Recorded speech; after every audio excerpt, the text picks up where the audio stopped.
Kind of live. It's on YouTube. Yeah. Kind of like to give all praises and honor and glory to Yahweh Bashim Yahushua for another Shabbat and a mighty feast of dedication, going into the history of of our fathers, going into the history of this beautiful high holy day that we get to celebrate on this Shabbat. All right, let's well, you read it right. I'm gonna get a mighty precept real quick. Go to the book of 2 Timothy chapter 2 and verse number 3, Bible Kashab. 2 Timothy chapter 2 and verse 3. Because we have to go into the history, we have to get into the spirit of this feast of dedication and the spirit of our fathers. Read what you got real quick. It's the book of 2 Timothy chapter 2 and verse number 3. Thou therefore endure hardness as a good soldier of your house. Read that again. Thou therefore endure hardness as a good soldier of Yahushua HaMashiach. Right. So when you go into the history, we're going to see how our forefathers endure hardness as a good soldier. We're going to see what Judas Maccabees did, Jonathan, right, Simon, our fathers in the history of how they endure hardness as a good soldier of Yahushua HaMashiach. Read on. Reading on. No man that warreth entangleth himself with the affairs of this life, that he may please him who hath chosen them to be a soldier. And the chief thing, as we're going to learn, is how do you please the Most High that chose you to be a soldier? By rededicating your temple and keeping your temple in check. Because this is the Lord's body through the Spirit. Right? I'm going to pass it right. Shalom, shalom, shalom. All praise Yahweh Shemel Shai. Like Zahabi Allah was saying with enduring hardness, right? Let me get Hebrews chapter 10, verse 24. It's the book of Hebrews chapter 10 and verse number 24. And it reads, and let us consider one another to provoke unto love and to good works, not forsaking the assembly of ourselves together, as the manner of some is. So the importance about that scripture is us gathering. Don't forsake the assembly of us that's here right now. God? Because you never know, you might not be here the next day. And we got examples. God? And this is real. And you can't make this up on the time of the Feast of Dedication. People that put their lives on the line for the nation of Israel, for Yahweh Shem Shai, that wish they could be here in the moments that we in right now. So we got soldiers of the Lord, and we still here, but we got to keep pushing and honor their memory too as well. God, don't forsake the assembly, man. Enjoy these moments we got right now. Hey, Khan, all praise to the Most High. The Most High has allowed us to do another unity, man. Through the Spirit. Let's get a classic Psalms 133, verse number 1. Right? Because like Cap was just going into, right, these enduring hardness, right, is easy when you got somebody to endure it with. Right? So we gathering together as brothers and sisters, you know, so these days help us to uplift us through the Spirit, right? Read that book. It's the book of Psalms, chapter 133 and verse number 1. Behold, how good and how pleasant it is for brethren to dwell together in unity. It is like the precious ointment upon the head that ran down upon the beard. Right, so Salaki, right, that oil that is talking about, right, that precious ointment, right, was only allowed on certain people. Right, that ointment was only allowed on a priest. Right, that's how precious that ointment is. So that's how precious this brotherhood is. That's how precious these unity gatherings are. And us coming and reading through the precepts and reading about our forefathers and foremothers and learning how to endure the things that we currently go through. Right, are you? Let me mark the first chapter. Mark chapter 1, verse 15, the class. Right? The scripture that we end every camp with. Right? Brothers continually hear the scripture, but sometimes we gotta really look into it and dissect it. Right? Mark chapter 1 instead of verse 15. It's the book of St. Mark, chapter 1 and verse 15. And saying, the time is fulfilled. Read it again. The time is fulfilled. The Lord say? The time is fulfilled. The Lord said that the time is fulfilled. What time? The time of boredom. The time of disunification. The time for black hatred. The time for Hispanic hatred. The time for how many brothers in here? 20, 30 people having to gather together in a school that was made for a family of 5. That time is now coming to what? Read it again. and saying the time is fulfilled. That time is coming to a fulfillment now. This is not going to last forever. Lord willing, we say this all the time now. Lord willing, one of y'all brothers make it to the kingdom of heaven. And after America burns, rebuild this school as a museum. And every single year, we're going to make it like our own holiday. Instead of Christmas, we're going to have people come to visit where HOI taught, where AHOS taught, where we fought the Muslims. We're going to do that year to year. Because what? The time is fulfilled of the Gentiles ruling this planet, right? It's time for us to rededicate ourselves to our Lord and Savior, Yahweh Shah HaMashiach, and his Father. All right, read on. And the kingdom of heaven is at hand. What did the Lord say? And the kingdom of God is at hand. It says the kingdom is at hand. What does the kingdom look like? The kingdom looks like every single brother and sister sitting in this room right now. Right. The Lord said, neither shall they say here nor there, but the kingdom of heaven is where? Let's rebuild this kingdom of heaven. That's right. By rededicating ourselves. There is no block that we can't overtake. Man, there's some rough brothers in here now. Some of these brothers teach on O block. Right? They call the HOI brothers the gladiators for a reason. The Midwest gladiators. Yeah, those brothers are very capable of taking over an entire city by themselves.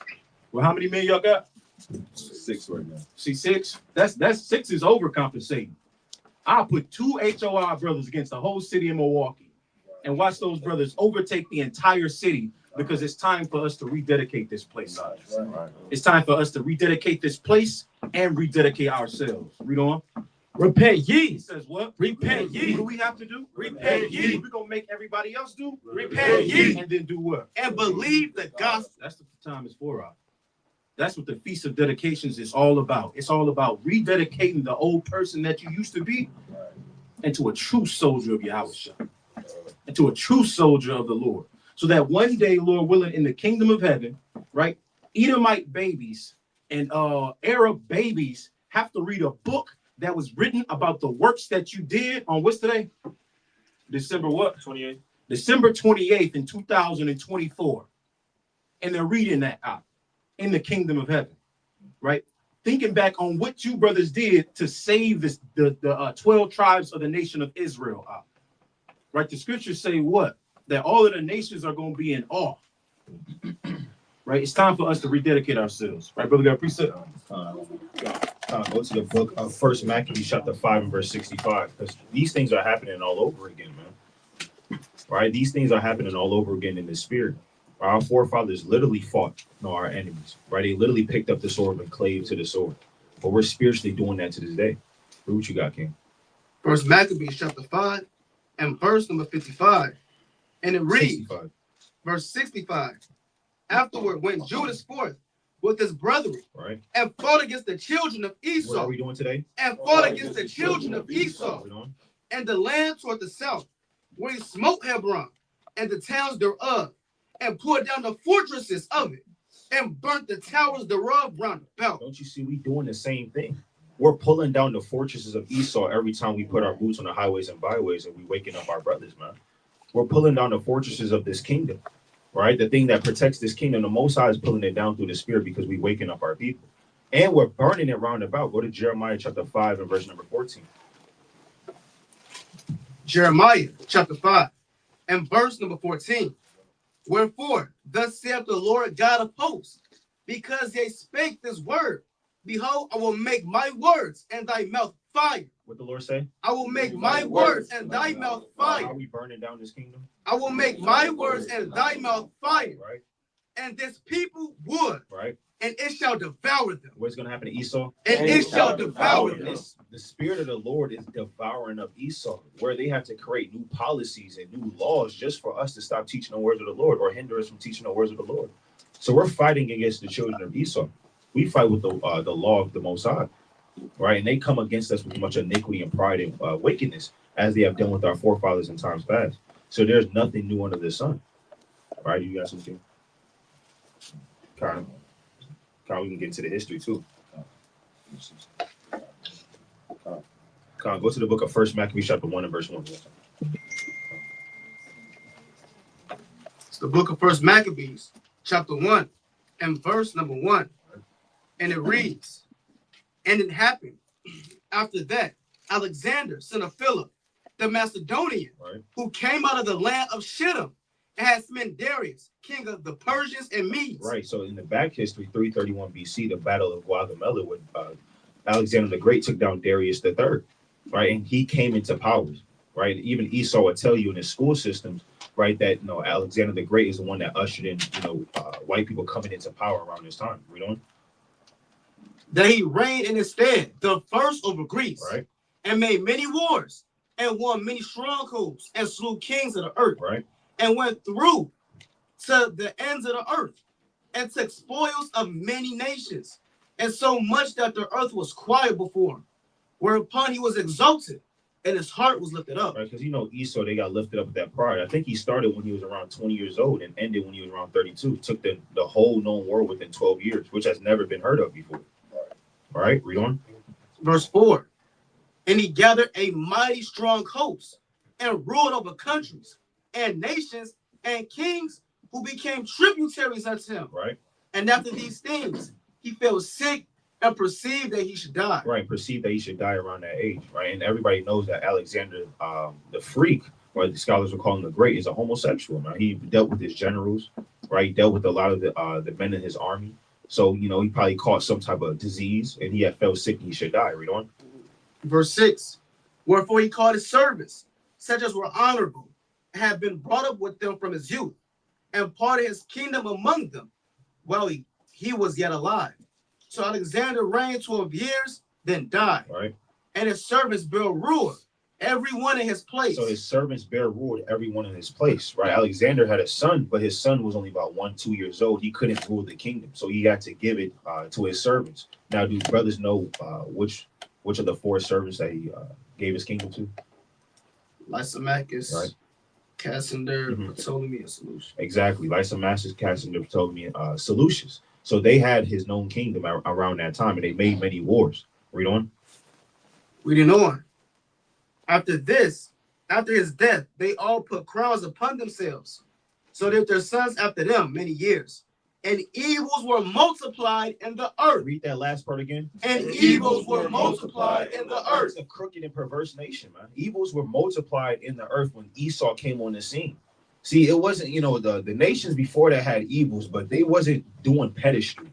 Right. They weren't putting little hats on little boys. Right. Nebuchadnezzar wasn't in the gym working out naked, man. Right. They still had some type of morality and honor within themselves as heathen kings, man. They even go to the book of Ezra, chapter 1 and verse 1, Bible Kasha. These kings even honored the Most High. Esau is the only nation and the only man that had kings set up that dishonored the Most High. What you got? It's the book of Ezra, chapter 1, and verse number 1. Now in the first year of Cyrus, king of Persia, that the word of the Lord by the mouth of Jeremiah might be fulfilled, the Lord stirred up the spirit of Cyrus, king of Persia, that he made a proclamation throughout all his kingdom, and put it also in writing, saying, Thus said Cyrus, king of Persia, the Lord God of heaven hath given me all kingdoms of the earth. I did this myself. The Lord God of heaven hath given me all kingdoms of the earth. Read on. And he hath charged me to build him a house at Jerusalem, which is in Judah. Kind of sit on that. Right, but that's the thing. These nations, they always knew who the Most High was and even gave him reverence and respect. Esau is the only man and nation that doesn't do that. So evils were multiplied in the earth through sin, idolatry, covetousness. I mean, read Matthew the 24th chapter, right, about iniquity abounding upon the earth. Right, you can go back to that First Maccabees chapter 1 and verse number 9, Bible Shaw. First Maccabees chapter 1 and verse number 9. And after his death, they put crowns upon themselves, so that their sons after them many years. And evils were multiplied in the earth. Right. And there came out of them a wicked root, Antiochus, surnamed Epiphanes, right, son of Antiochus the king, who had been at hostage at Rome.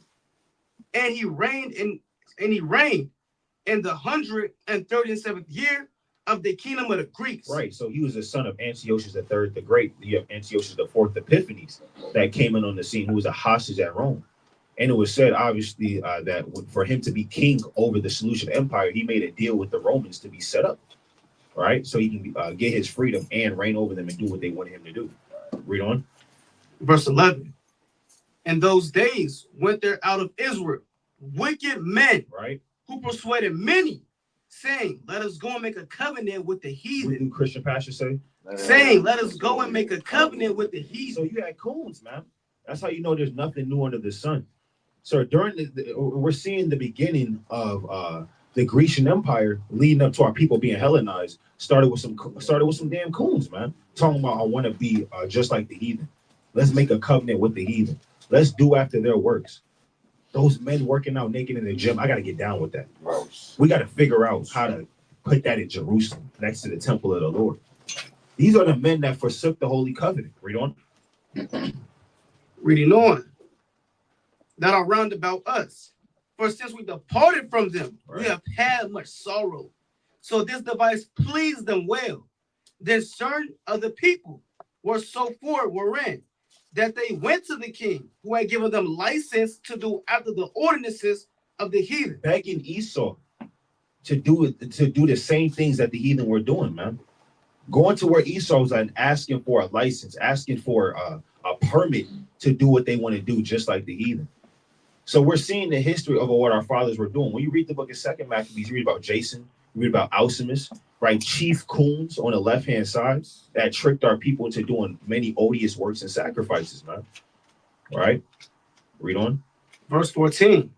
Whereupon they built a place of exercise at Jerusalem, according to the customs of the heathen. Right. So that gymnasium, when you go into the Greek for gymnasium, gymnasio meaning a place to work out naked, that's literally what it translates to. So when you go to a gymnasium or a gymnasio, right, that's what it translates to in the Greek. Right, read on. Verse 15.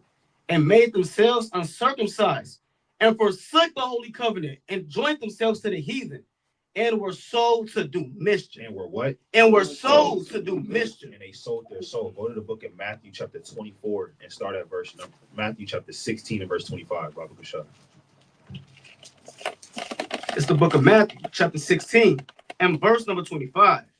Then said Yahushua unto his disciples, if any man will come after me, let him deny himself, and take up his cross and follow me. Right.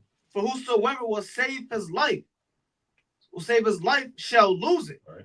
And whosoever will lose his life for my sake shall find it.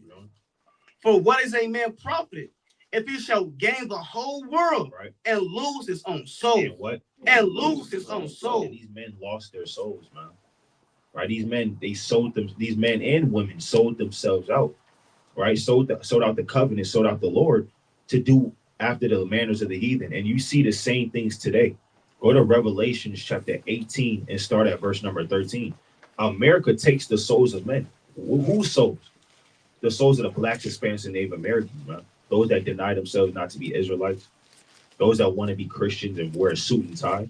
It's the same thing all over again, just as in the Grecian Empire. What you got? It's the book of Revelation, chapter 18 and verse 13. And cinnamon and odors and ointments, right, and frankincense and wine and oil and fine flour and wheat and beasts and sheep and horses and chariots and slaves and souls of men. What does America have? And souls of men. So America has slaves, souls of men. This is everything that Babylon is great in exporting and transporting through the spirit. Where with these different nations, they sold slaves, and guess what? They also take souls of men. So in the Grecian Empire, you had Israelites that sold their soul to Antiochus, man. That's so they didn't just sacrifice swine's flesh. They sacrificed themselves to him, man, to do after the manner of the heathen. All right, so you can go back to that First Maccabees 1, verse 14, Brother Hannah. First Maccabees chapter 1. You got them? Yeah. You got it. Let me get Sirach chapter 10 and verse 8 real quick. And like what Zabiel is talking about, if y'all did a lot of research on pertaining to the Greek Empire, right? The customs of Zeus, Poseidon, Hades, Aphrodite, all their pagan gods, right? Have y'all seen that? Any of y'all seen that cartoon, Hercules? You seen how Zeus came out all big and strong with muscles? Poseidon all big and strong with muscles? Hades the same as well. The reason why they kept that same blueprint, because with the Greeks, the more strong you were, the more bigger your muscles were, leg muscles. They wanted you to maximize human potential, right? The more you look, the more good you look, the more it's like a lust. It's like a demon. The more big you get, why you think two homos, sodomites? They're always working out nonstop, here and there, big muscles, chest, ribs, all of this stuff. And they working out to fulfill the lust. But they don't realize they're sacrificing their body, their temple, to the Greek gods. That's why if you see that cartoon, who's the one that they had the hardest time against? Hercules. Why Hercules? He didn't control lightning. He didn't control water. He didn't control no fire, no elements. But his gift was what? Strength. That power. So they couldn't beat him because it ties into that strength, that lust. Working out nonstop, 10 days a week, here and there. You're worried about your flesh instead of your spirit. God? Sirach 10 and verse 8. It's the book of Ecclesiasticus, Sirach chapter 10 and verse number 8. Because of unrighteous dealings, injuries, and riches gotten by deceit, the kingdom is translated from one people to another. That's what's going to happen to Esau. He's losing his kingdom right now. The Lord is ripping it away from him right now, and it's transferring to the children of Israel. Because of what? Riches got by deceit, right? Unrighteous dealings. He has broke more than 500 covenants or treaties with the Native and Seminole Indians. The dude literally steals from everybody all over the earth. He make a contract with every nation on this earth, even Iran, calling America the great Satan. And speaking about a contract, if y'all look up, it's something called the Panama Canal deal, right? Around the 1960s to the 70s. From the time of the president of Ronald Nixon. Richard Nixon, right? To the transfer of Bush. They had a treaty with the Panamanians. But guess what? They made a treaty with the previous Panamanian government. Then all of a sudden, he got caught in a damn plane crash.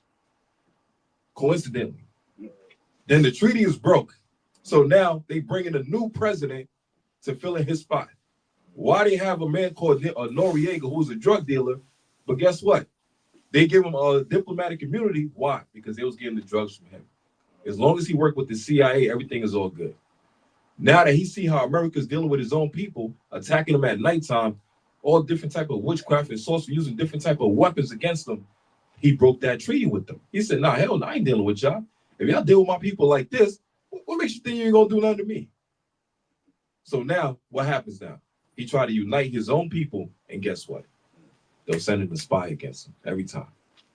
And look at these nations. Every time they try to unite, Esau sends a sellout within their nations to break it all up. All right, so read the next verse, verse 9. Verse 9. Why is earth in ashes proud?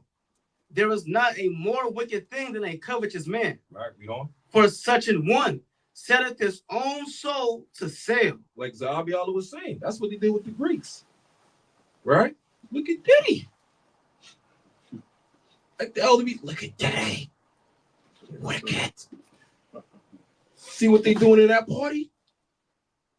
They got the lights off, and then now people turn on the lights and see what's going on. The freak party, the freak Nick.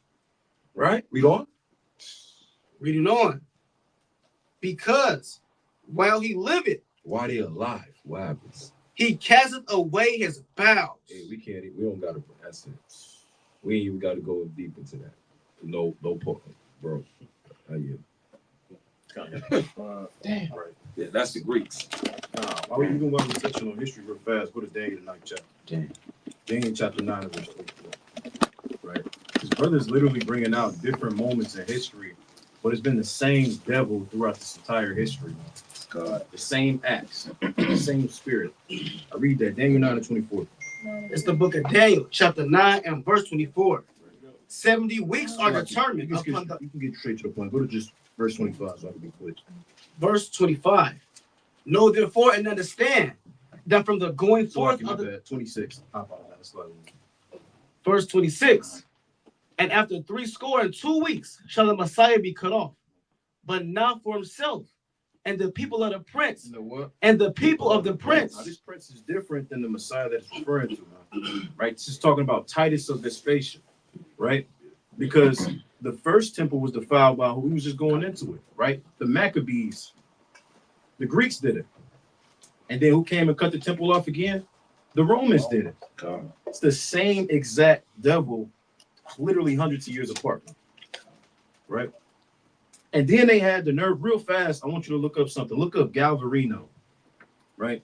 The white man has been the oppressor of the earth all over this planet. It was a man named Galvarino who was an Apache warrior. So not only did they destroy, so I can keep reading in that, my bad. Read a new one.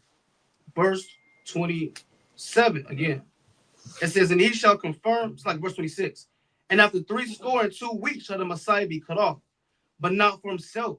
And the people of the prince that shall come shall destroy the city and the sanctuary. Shall do what? Destroy the city and the sanctuary. You had the Romans that did it, the Greeks that did it, and now the Americans are destroying the spiritual sanctuary of the Most High over here in the Americas, man. Right? Starting with the so-called North American Indians and the Hispanics. Right? Look up Galvarino. Right?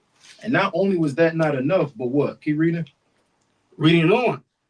And the end thereof shall be with the flood. Shall be with the what? Shall be with the flood. Right? When you read in Babylon and Timbuktu, it literally says that millions of Jews fled into Africa. Right? You had a lot of the Benjamites, they fled up into Europe. Right? All over the entire planet. And what did the white man do? The white man hunted us down throughout the different four corners of the earth that we reside in today to still try to find a way to oppress us. You found out with Galvarino?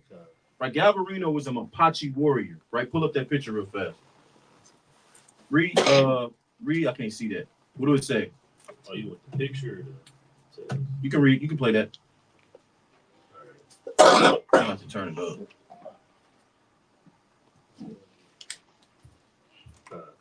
It says Galvarino died November 30th, 1557. A famous Mapache warrior during the majority of the early part of the Arcuro War. He fought and was taken prisoner along with 150 other Mapache and the Battle of Lagunas. Against Governor Garcia Hortudo de Mendoza. As a punishment for the insurrection, some of these prisoners were condemned to amputation of their right hand and nose, while others, such as Galvarino, had both hands cut off. Yeah, what? Both hands cut off. Right. So what they did with Galvarino, right, was the brother was so rebellious, and this is rededication for you right here. The brother was so rebellious, when they cut off one of his arms, he handed him the other one and said, cut this one off too. And then guess what Galvarino did? Bring it out. Keep reading. Galvarino and the rest were then released as a lesson and warning for the rest of the Mapache. Mendoza sent him to inform General Macapolian, right, of the number and quality of the people which had entered their land again, to put some fear into him among other means that were tried, so that he might submit without coming to blows. When returning to the Mapuche, he appeared before Capalocia and the Council of War, showing them this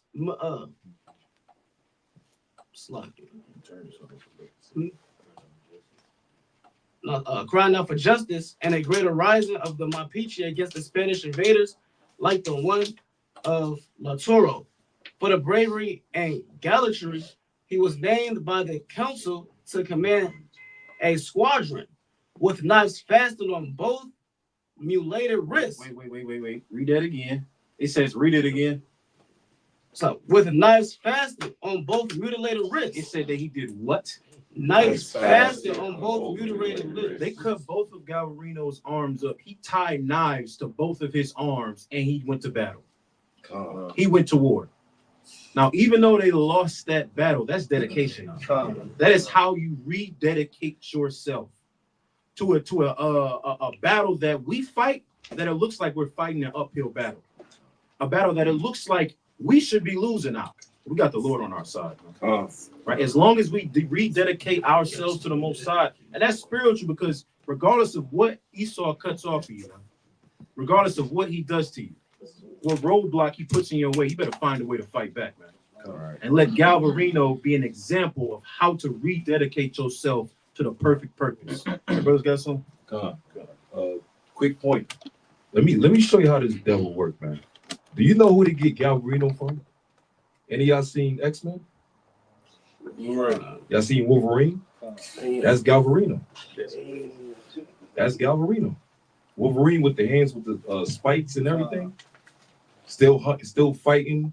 Still keep pushing throughout different eras from the samurai era all the way to now. Aging.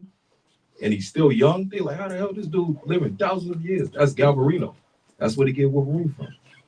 So he take our warriors, our chiefs, our fighters, and then he remixed them, and then he'll take credit for it. They even took Captain America.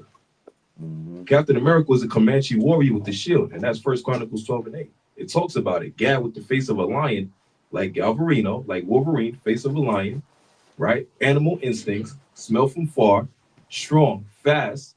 That's how Gad was moving.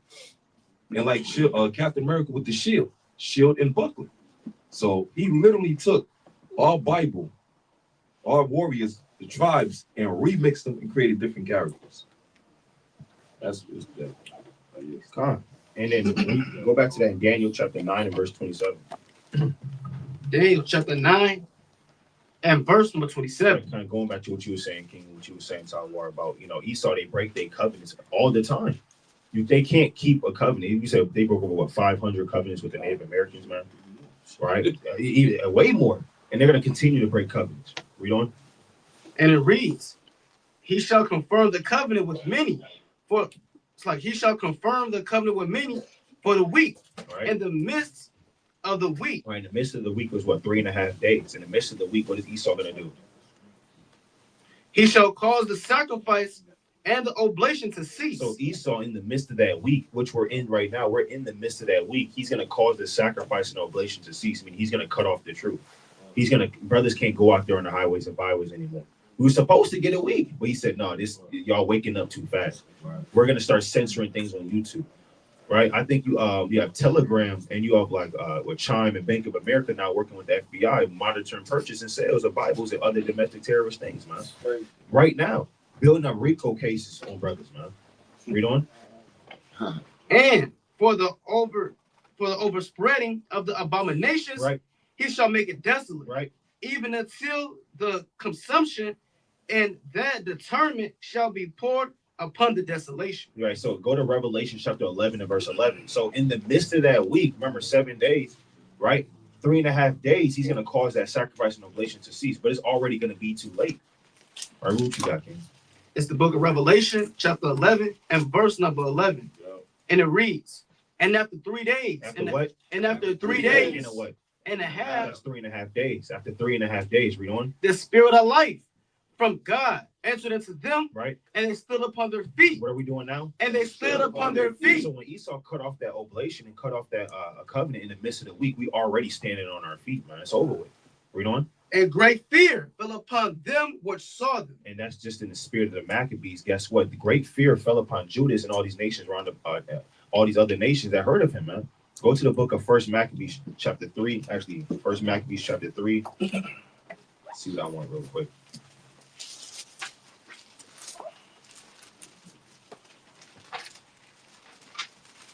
First Maccabees chapter 5 and start at verse number 62. First Maccabees chapter 5 and verse number 62. And it reads, moreover, these men came not of the seed of those by whose hand deliverance was given unto Israel. Right. Howbeit the man Judas and his brethren were greatly renowned, right, in the sight of all Israel. Right. And of all the heathen. And of all the what? And of all the heathen. Great fear fell upon them that stood round about, man. The same way that's happening right now. Read on. Whethersoever their name was heard of. Wherever their name was heard of. And guess what? Israel, our name is being heard all throughout the earth right now, man. I mean, we look at the analytics on the YouTube. We see brothers watching from Peru. We see brothers watching from Colombia, right? All the way in Germany, right? They got a damn German channel, man. W5, man. Damn channel all the way down there in W5 Europe, Denmark, Luxembourg, preaching the words of the Lord. So all these nations are hearing about the temple being built. Go to First Maccabees chapter 5 and verse 1. Let's see how they feel about that temple being built. Let's see how they feel about the third temple. What you got, King? First Maccabees chapter 5 and verse 1. Now when the nations round about heard that the altar was built. What did they hear? Heard that the altar was built. They hear the truth going now. They hear the altar being built. They hear brothers come back to their nationality and their ethnicity and stop calling themselves black. You have people leaving a Christian church at an all-time high. They losing their mind. Read on. And the sanctuary renewed, right, as before. It displeased them very much. Yeah, they were pleased. We actually know who we are now. It displeased them very much. It displeased them very much. So guess what? They had to cut off their oblation and cause the sacrifices to cease. They said, "No, this is too much, man. Y'all not calling yourself niggas no more. Y'all not gang banging.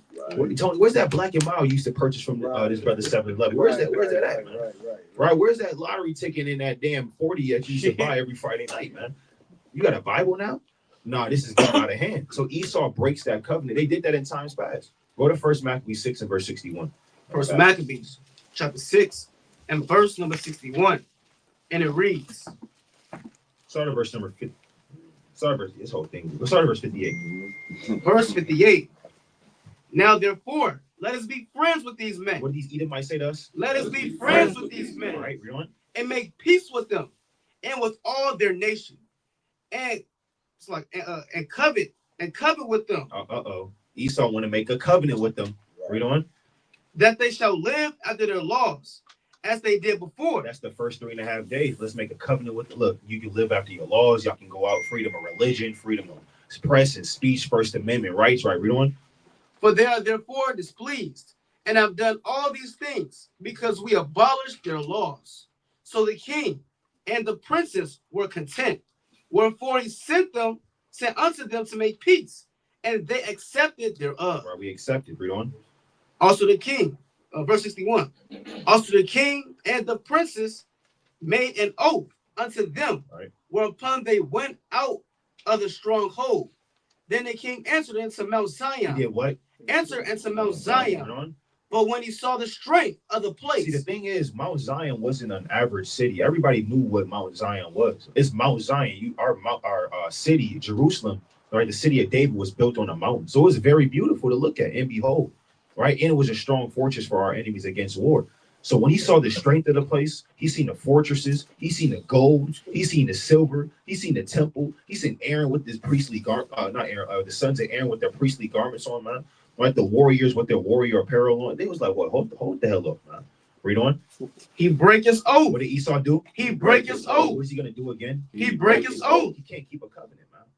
He's seen the strength of the place. He's seen brothers coming back to who they are. He's seen brothers in mighty garments preaching the words of God by memory with history. Hey, he break his oath. Read on. That he had made and gave commandments to pour down the wall round about. Read on. Afterward departed he in all haste and returned unto Antioch, where he found Philip to be master of the city. So he fought against them and took the city by force. And that's Jacob's trouble. He about to start taking the city by force, man. He's about to start taking brothers and sisters by force that preach the words of the Lord, man. That's why we have to go into this history. That's why we have to understand what Hanukkah or Feast of Dedication is about, right? It's about Esau and our forefathers warring against each other the same way that we're doing now. So go back to that in First Maccabees chapter 1 and verse number 15. I had a quick piece. Let's get First Maccabees chapter 7 and verse 26 real quick. First Maccabees chapter 7 and verse number 26. And just to back up Zabiala's point, if you notice, the heathen went into the temple and see how glorious it was, right? Israel was built on a mountain. With the Greek customs, where do you think Olympus was at? Mount Olympus. What did they do? Mount Olympus is the land of what? The gods.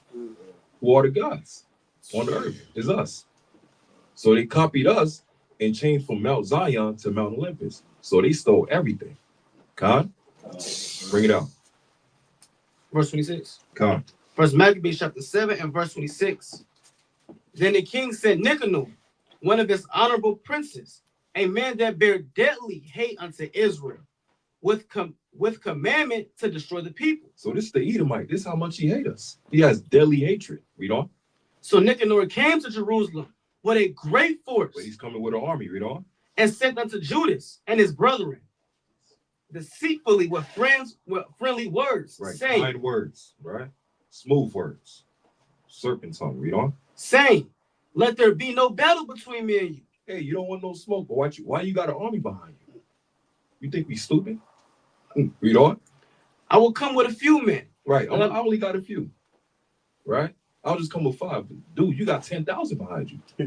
You got 10,000 hiding in the bushes. Right. Read on. That I may send you in peace. He came therefore to Judas, and they saluted one another peaceably. But what?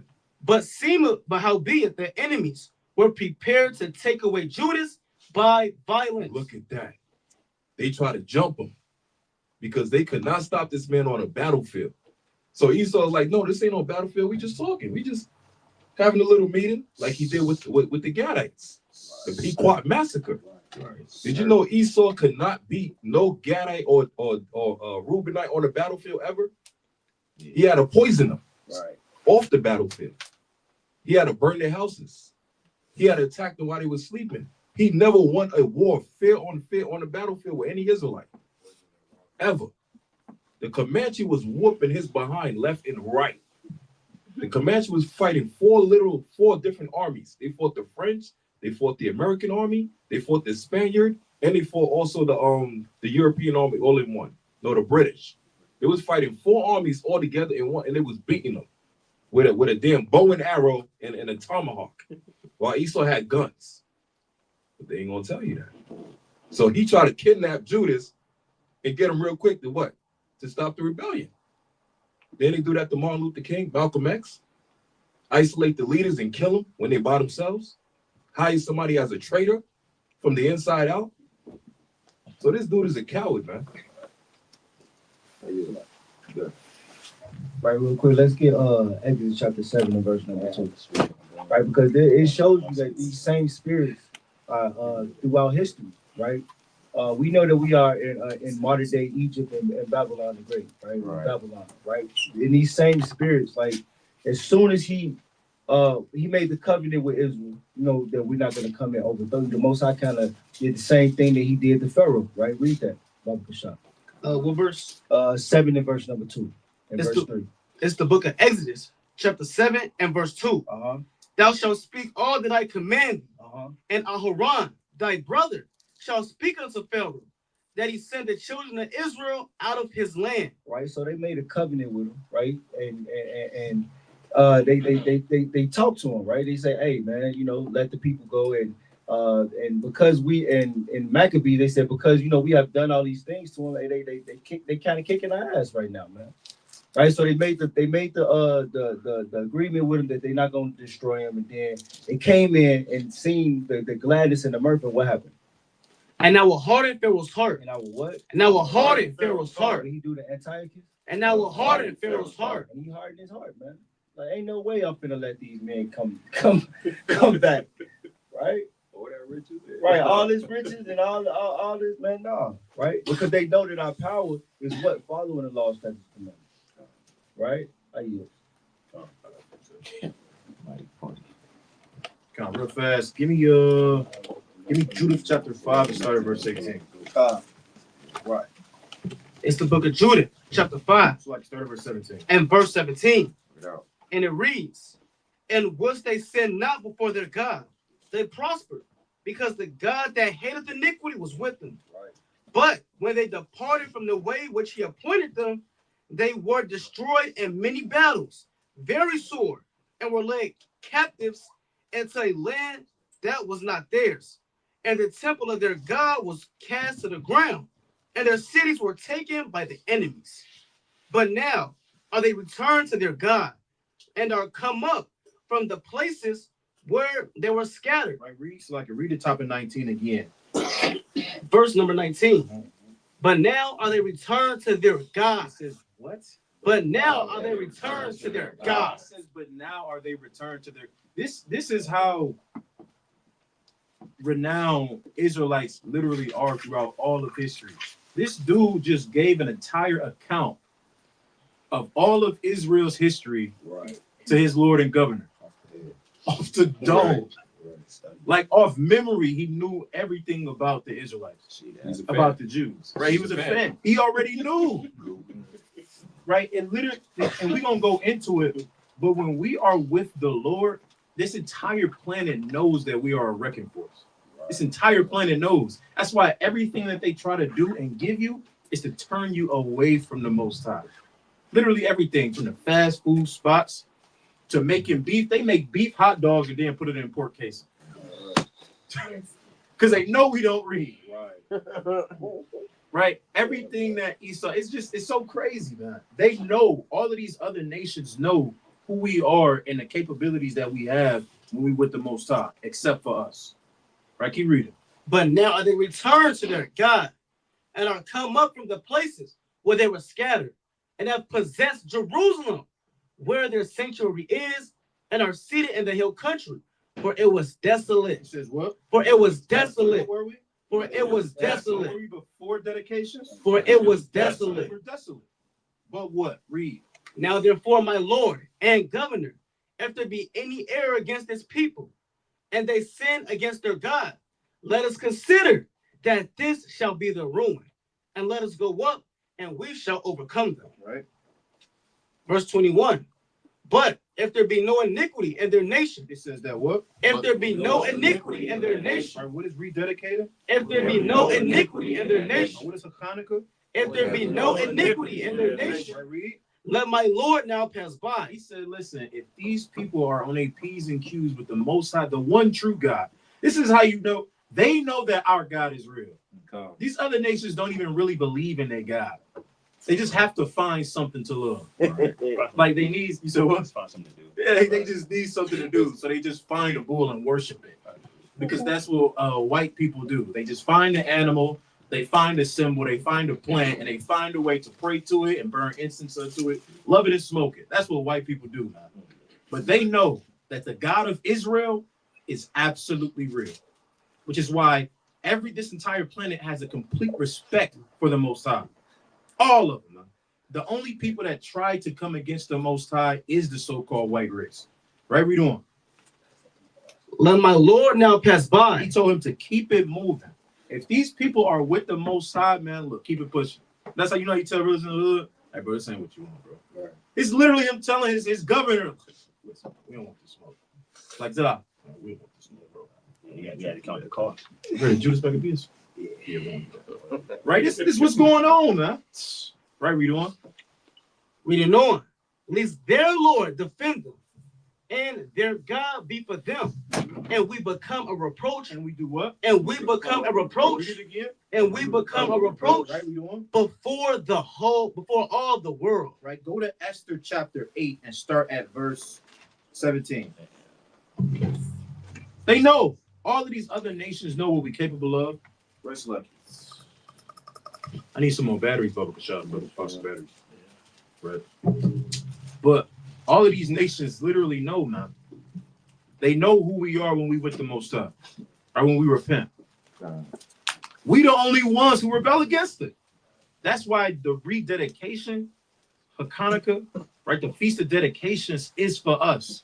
Because we're the only ones that need a reminder that the Most High is for us. Right, read.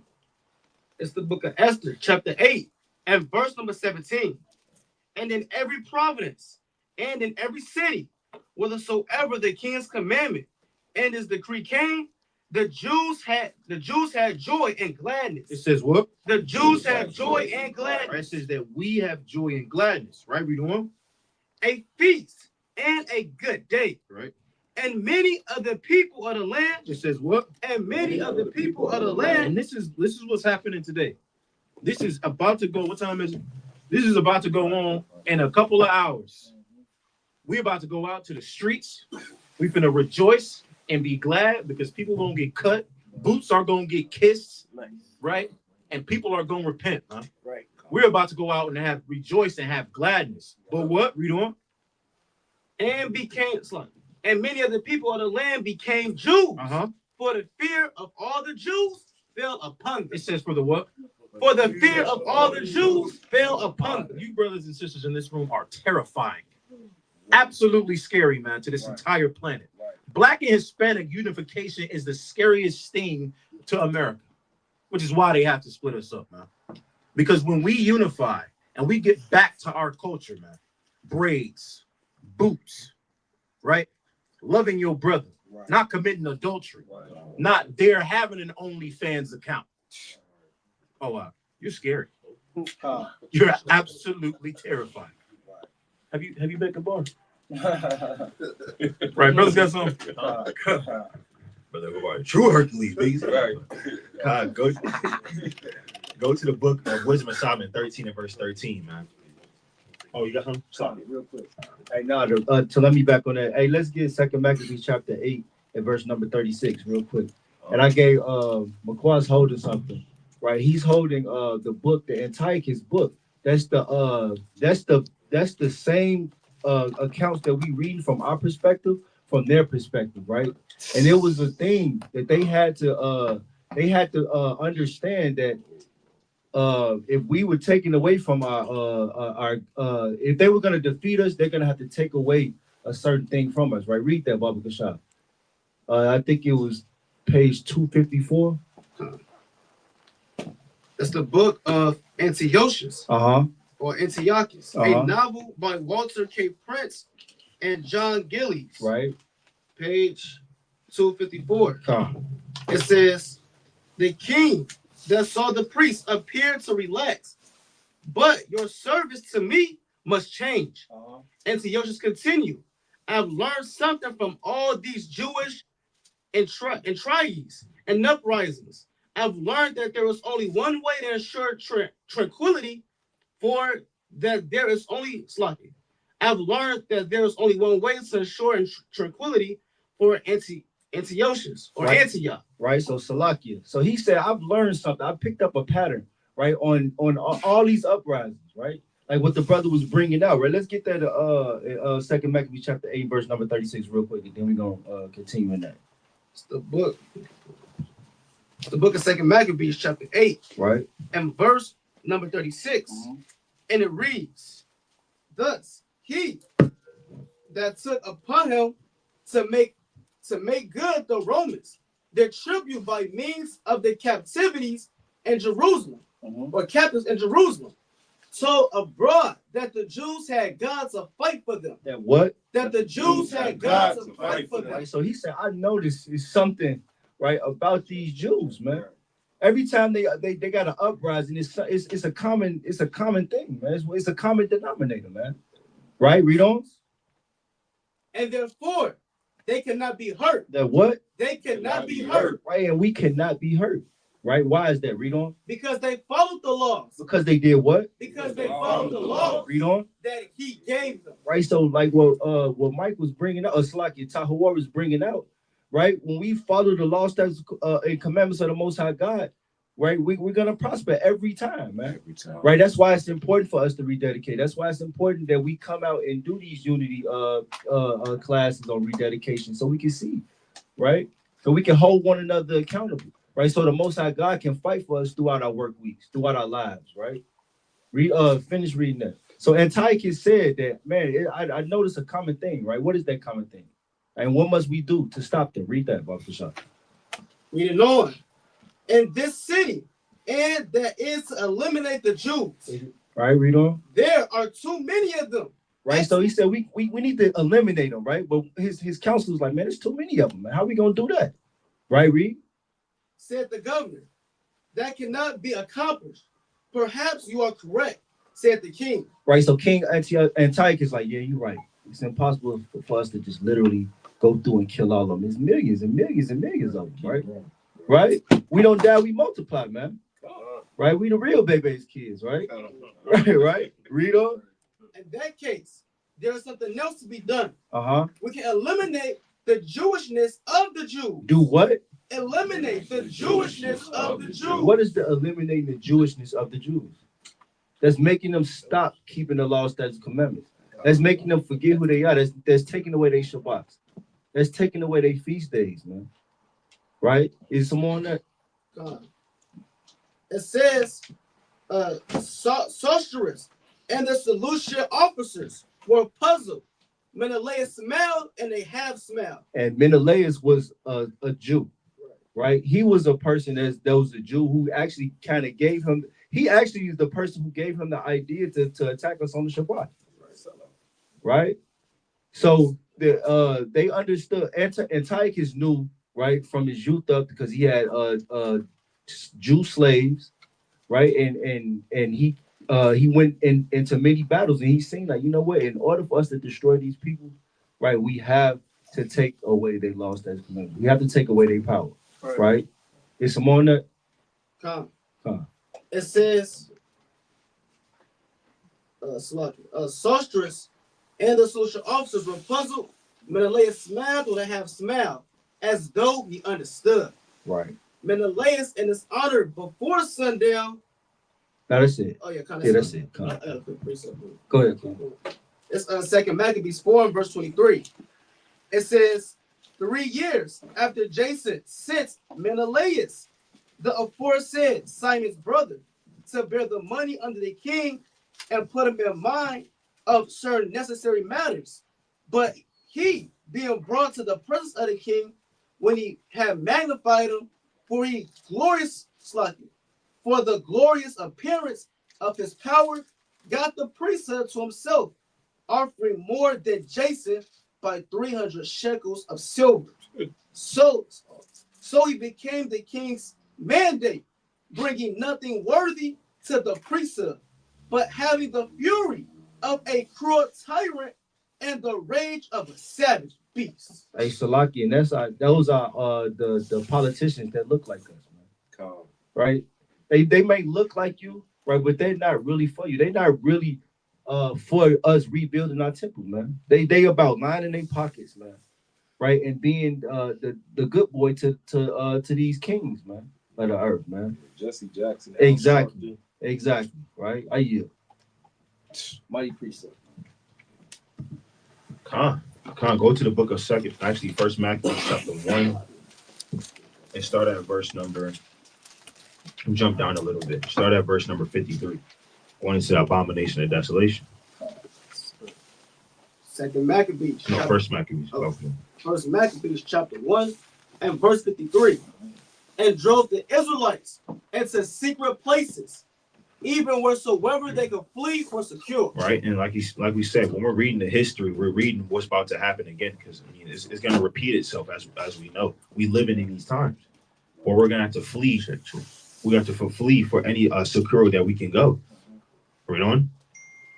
Now in the 15th day of the month Caslu, and the 145th year, they set up the abomination of desolation upon the altar, and builded idol altars throughout the cities of Judah on every side, Right. and burn incense at the doors of their houses and in the streets. And when they had rent in pieces the book of the law which they found, What are they going to start doing? and when they had rent in pieces the book of the law which they found, Right, these are your book of breakdowns. I think the brother, mighty brother, got a lie in St. Louis, had a book of breakdowns, man. Mighty. Guess what? Esau is going to come a time where they're going to start ripping these things apart, kicking your doors in. This is your Bible. This is where all your notes at, your flashcards, your post-it notes. They're going to burn it with fire. They're going to try to eliminate what that book say, the Jewishness of the Jews. That's exactly what they're about to try to do. The Lord's given us the game plan through the history of our fathers. Read on. they burnt them with fire. Right.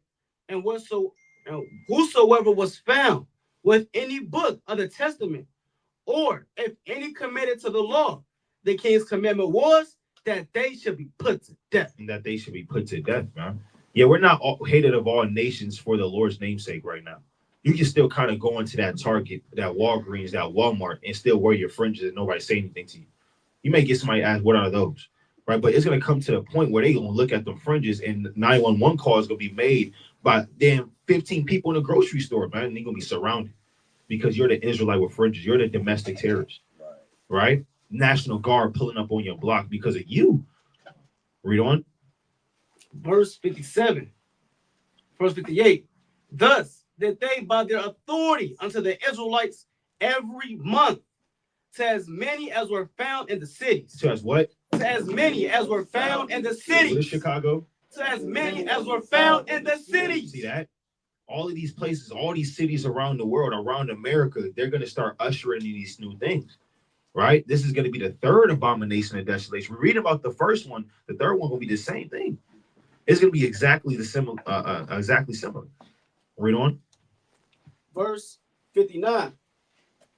Now, the 25th day of the month, they did sacrifice upon the idol altar, which was upon the altar of Yahweh. Right. At which time, according to the commandment, they put to death certain women that had caused their children to be circumcised. Right. And they hanged their infants about their necks and rifled their houses and slew them that had circumcised them. Yeah, so if you circumcise your baby, your child, the women of our nation, go to Deuteronomy chapter 28 and verse 49. All right, Esau don't care about how old you are. Esau don't care about if you're a woman or if you were just born yesterday. You still attached to the umbilical cord. Esau not hearing that. He don't care. Evils were multiplied in the earth. This ungodly man. Read this. Bible Kashaf. Deuteronomy 28 and verse 49. Now the Lord shall bring a nation against thee from far, Right. from one end of the earth, as swift as the eagle flies. Talking about Esau. Read on. A nation whose tongue thou shalt not understand.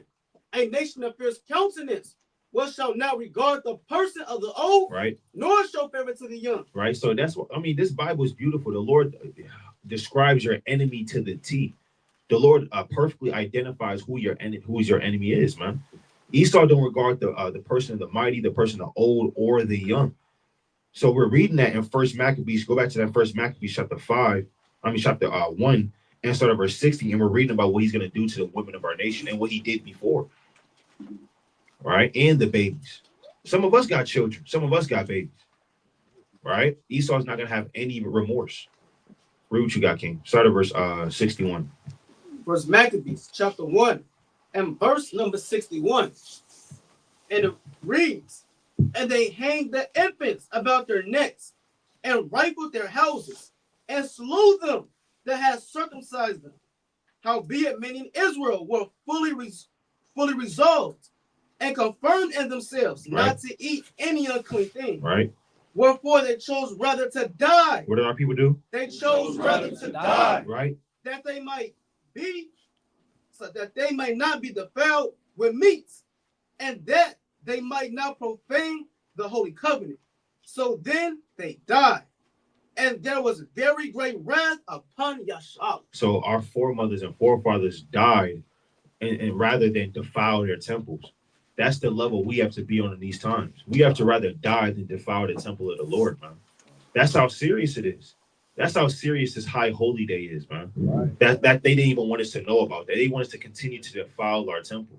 It's a very serious thing not to defile our temple, because then we move in the spirit of the Greeks. Then we start moving in the spirit of these other nations, man. But if we want to move in the spirit of the Lord, we have to rather die than to defile our temple with pork. We have to rather die than defile our temple by breaking the Sabbath day, or for something small. We have to rather die, man. That's how serious this thing is. Go to the book of 1 Kings chapter 19 and verse 18. Because when we get into the second chapter, as we had a lot of coons, we had a lot of people sell their soul to Antiochus and the Greeks and the Romans. The Lord also has something else on the right-hand side. What you got? It's the book of 1 Kings, chapter 19 and verse 18. Yet have I left me 7,000 men in Israel, Right. all the knees which have not bowed unto Baal, Right. and every mouth which have not kissed him. See, as you have a lot of wickedness going on, right? As you have a lot of idolatry and covetousness going on, the Lord always has a remnant of Israelites that's not going to go for that, man. The Lord always has a remnant on the earth that just can't get down with the new world order. They're going to start rebuking. They're going to start correcting. They're going to start shaking their hand, man. They're going to start saying, I got something to say against that. I ain't going to lie. I can't just sit here and my reins tremble within me. I got to say something, man. The Lord has left him 7,000 people that have not bowed their foot to Baal. The remnant. And we're going to read about that. Go to the book of First Maccabees chapter 2 and verse 1. It's the book of First Maccabees chapter 2 and verse number 1. And it reads, in those days, Mattathias, the son of John, the son of Simon, a priest of the sons of Jeroam, Right. from Jerusalem, and dwelt in Modin. And he had 5 sons, Joannan called Cadus, Simon called Thessi, Judas, who was called Maccabeus, Eleazar called Abram, and Jonathan, whose surname was Abdus. Right. He had 5 mighty sons. All right, read on. Reading on, verse 6. And when he saw the blasphemies that were committed in Judah and Jerusalem, he said, woe is me! Wherefore was I born to see this present misery of my people and of the holy city, and to dwell there, when it was delivered unto the hand of the enemy, and the sanctuary unto the hand of strangers? Her temple is become as a man without glory. Her glorious vessels are carried away into captivity. Her infants are slain in the streets. Her young men with the sword of the enemy. What nation has not had part in her kingdom, Right. and gotten of her spoils? All of her ornaments are taken away of a free woman, and she become a bond slave. And this is what he's seeing during this time, right? 2,300 years ago. This is what he's seeing. Imagine bringing him to America. Imagine bringing our fathers. Imagine bringing Ezra to America. You know, and the brother was talking about it. Hey, man, you bringing Ezra plucked out his beard because his men was dealing with heathen women. Take him downtown Chicago. Ezra, he'll burst in flames, man. Damn. Take him to down. He's gonna burst in flames. He's gonna lose his mind. He's gonna try to find a sword and just start thrusting brothers through, man. That got heathen. That's his heathen wives. I imagine seeing them during this time, with all manner of sin, wickedness, 6'5" built men with wigs on, man. He will faint. He's gonna start uttering things in Hebrew we've never learned before. The advanced Hebrew, man. You know, he's gonna start uttering advanced Hebrew. You know, so this is what he's seeing with the misery of his people, man. Right, read on. Verse 12. And behold, our sanctuary, even our beauty and our glory is laid waste, and the Gentiles have profaned it. To what end thereof shall we live any longer? Right. Then Mattathias and his sons rent their clothes, and put on sackcloth and mourn very sore.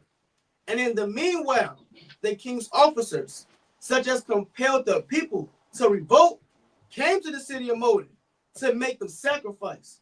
And when many of Israel came unto them, Mattathias also and his sons came together. Verse 17. Then answered the king's officers and said to Mattathias on this wise, thou art a ruler and an honorable and great man in the city, and strengthen with sons and brothers. See, when the Edomite starts talking slick to you like this, you gotta raise your eyebrow a little bit. You gotta see what are you talking? Why are you being so nice? Why are you speaking a lot of flattery words? Go to Proverbs 26 and start at verse number 24. Right? You strengthen with sons, you're honorable in the city, giving them a lot of adjectives. Right? Just give them a lot of feel-good words. And we want to see what he follows up with. Usually wickedness. Read what you got, King. The book of Proverbs, chapter 26, and verse number 24.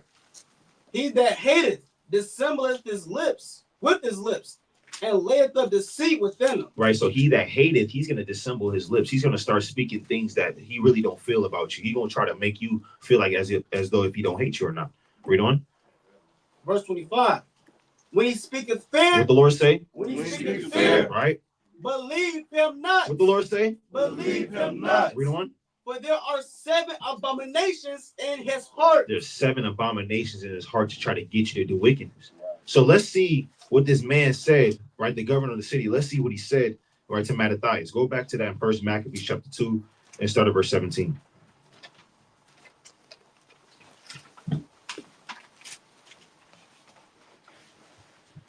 First Maccabees chapter 2 and verse number 17. Then answered the king's officers and said to Mattathias on this wise, thou art a ruler and an honorable and a great man in this city, and strengthened with sons and brethren. Now therefore, come thou first, and fulfill the king's commandment, like us all the heathen have done. Yea, and the men of Judah also, and such as remain at Jerusalem.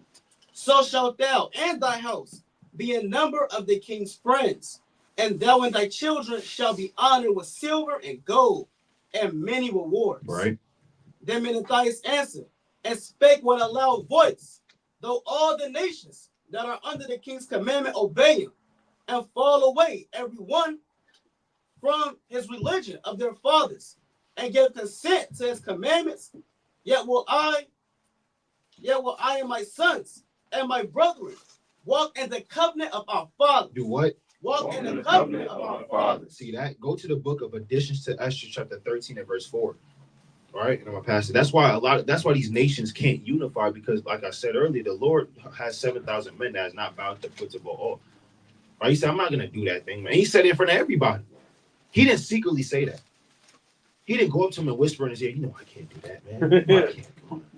I'm a priest. No, he didn't do all that. He said, look, we're not going away from the covenant of our fathers.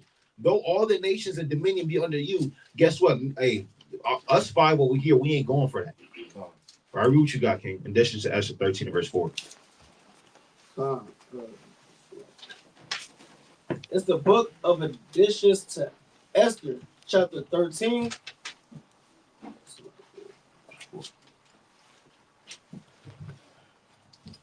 They can't move forward without everybody being on one accord. Right. It's very hard for them to, so they have to exterminate us. Additions to Esther, chapter 13 and verse 4. Declare unto us that in all nations throughout the world there was scattered a certain malicious people that had laws contrary to all nations, and continually despise the commandment of the kings.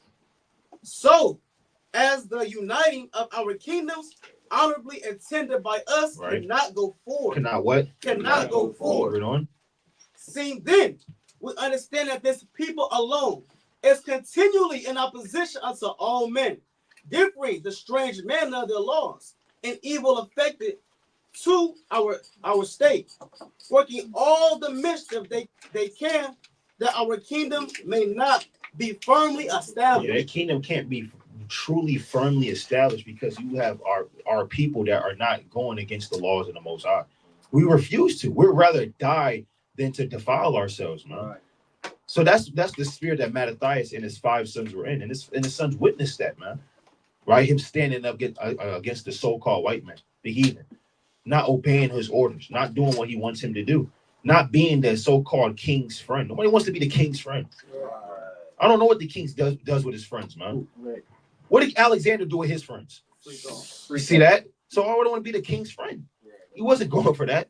He understood that. Read on. Go back to that in 1 Maccabees chapter 2 and verse number 20.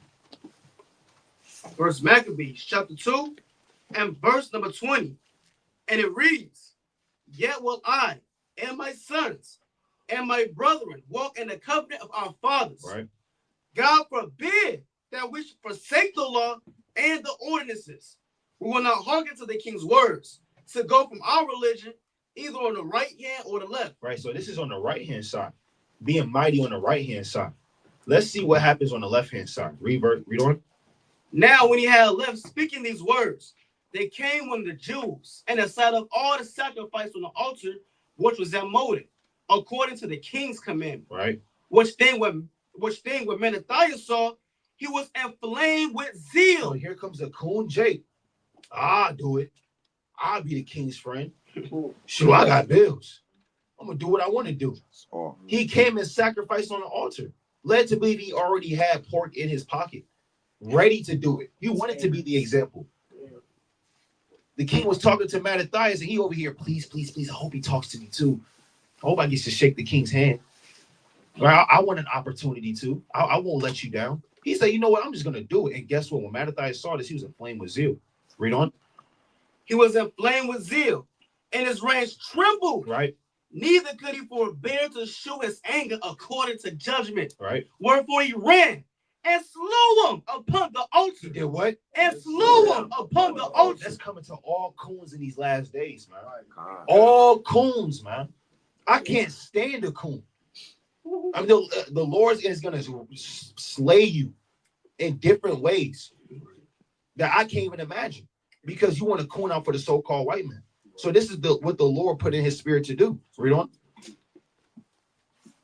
Verse 25. Also, the king's commissioner who compelled men to sacrifice. He also did it to the king's commissioner. This man in the government.